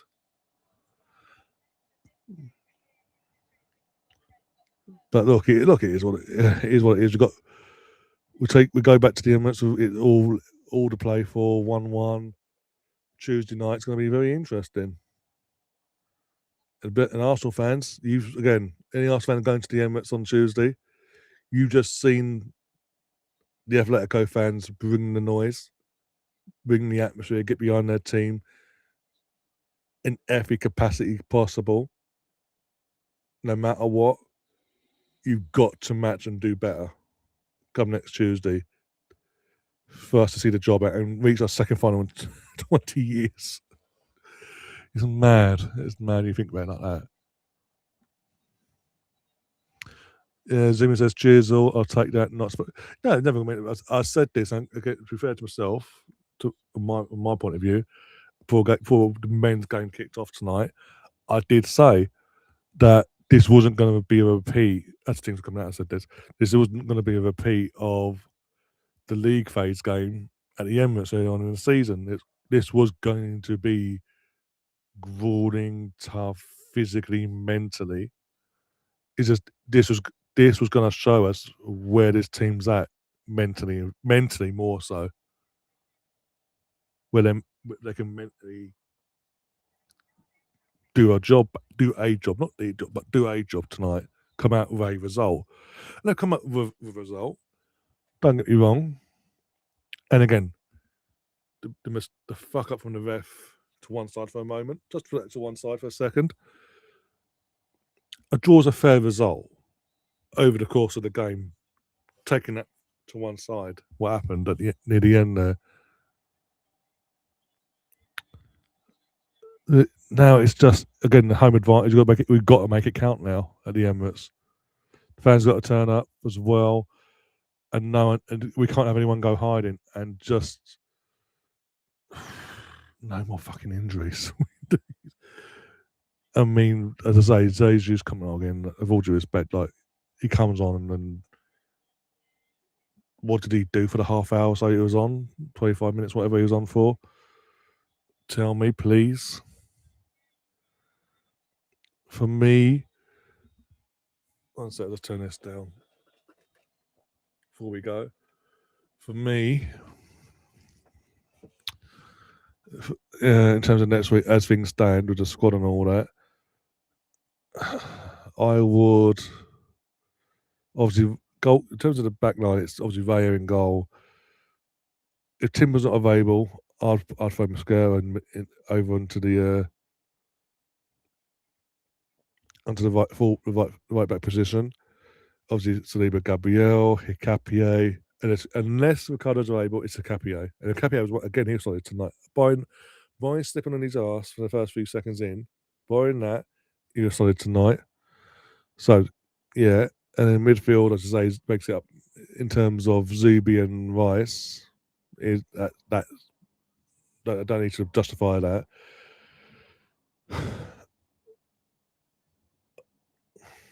Odegaard, I would then drop Martinelli. I'd start Eze on the left-hand side, Saka on the right, Gyökeres down the middle. And even if Havertz is available at the week and obviously plays at the weekend and he's available for Tuesday, I would have Havertz as an option from the bench. Yeah, do what done tonight. If we play like we did tonight, especially like Victor played like he did tonight, tire the fuckers out, do all the hard work. Victor do all the hard work and tire the fuckers out, and then you bring on a Havertz to if needed seal the job basically.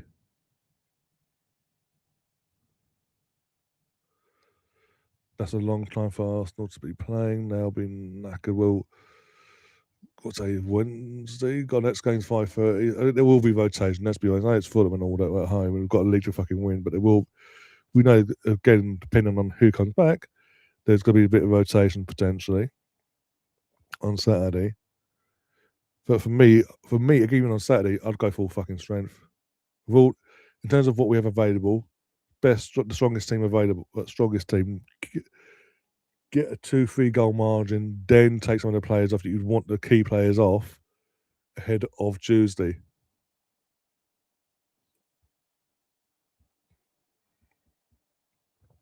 No, there's no excuses on that side of things. I'm sorry. We have to win something. I don't want to sacrifice either. Put ourselves in the best possible position to have both. And if you get one of the two, fantastic. 2 out of 2 would be amazing. It's just, I don't know. My one critique of Arteta was bringing Jesus on. As I said, anyone but Jesus, even Max. I know he's a kid and all that, but even he would have come on and offered something else, something other than nothing. Which it turned out to be the case with Jesus there. It's gonna be interesting in a few days, but yeah, this is you want to be in these sort of positions. You've got to take the rough with the smooth. Again, taking the referee's BS to one side for a second. This is always going to be this has always been, obviously being in Madrid, always going to be a tough game. He's not even got back to me, the bastard, has he? Even listened to it yet? He's not even listened to it. I'm like, oh, what? You know what? If he gets back to me before between now and the weekend, I'll let you guys know. I'll play it out to you. But yeah, until then, I'm going to get myself out of here. I'm going to close that off. But I'm going to get myself out of here because I've been going for what? 3 hours and 16 minutes. How are we doing for numbers? How are we doing for the numbers tonight? Got a couple extras, 1 or 2 extra subs there. Refresh and sort yourself out. Ow. Yeah, not too bad at all. Okay, cool. But yeah, on that note, we're going to get ourselves out of here, as I say. If you haven't already, please hit the like button, share the content around as well. I'll grab a link, share the content around, or share a link to the channel, all that sort of stuff. When this gets rendered by YouTube, when they get the opportunity, you've got any hype stuff this week, if you can hype up the show as well, that'd be massively appreciated as well. However, and if you want to become a member as well, hit the join button. You have your 2 options, month by month basis, and we are looking to add more stuff to the respective memberships as well in terms of membership content and things like that going forward. But until then, take care of yourselves. What day is it today? Wednesday. I don't know if there's a show tomorrow with Liam. I have to reach out to him and find out. I'm not sure. Other than that, you have a show on Friday previewing with George, Laura, and their panel for the preview of the second leg for the Champions League for the women. Obviously, in their 2-1 lead, going to Lyon themselves. Previewing that on Friday night, 7 o'clock UK time. So be around for that if you're interested. And then Saturday, the big one, 2 streams, not this one, double 2 games as opposed to 1 Monarchy. 2 different streams, pretty much back to back, all but. First off, half 1 will be going live for Lyon versus Arsenal, the second leg of the Women's Champions League. Arsenal currently 2-1 up in that, so really don't want to miss that. Really, really don't. Even if you're neutral, come on. History could be made on that side of things again. And then, literally within an hour to 40 minutes from the full-time whistle and us ending that stream, we'll be back again for a 5:30 kickoff between Arsenal and Fulham at the Emirates in the Premier League, in the hunt for the title, as the race for the title continues. See if Arsenal can bag the 3 points, get a couple goals, 2 or 3 goals in that as well, and set ourselves up for, obviously, not just the last few games in the league as well after that, but also set ourselves up mentally ahead of what is now going to be the biggest game in the club's history at the Emirates, or the club's history in general, next Tuesday in the Champions League second leg for the men. Oh dear. And I may do a neutral one on Sunday if I'm in the mood or not. But until then, take care as always, and up the Arsenal. Come on, you Gunners.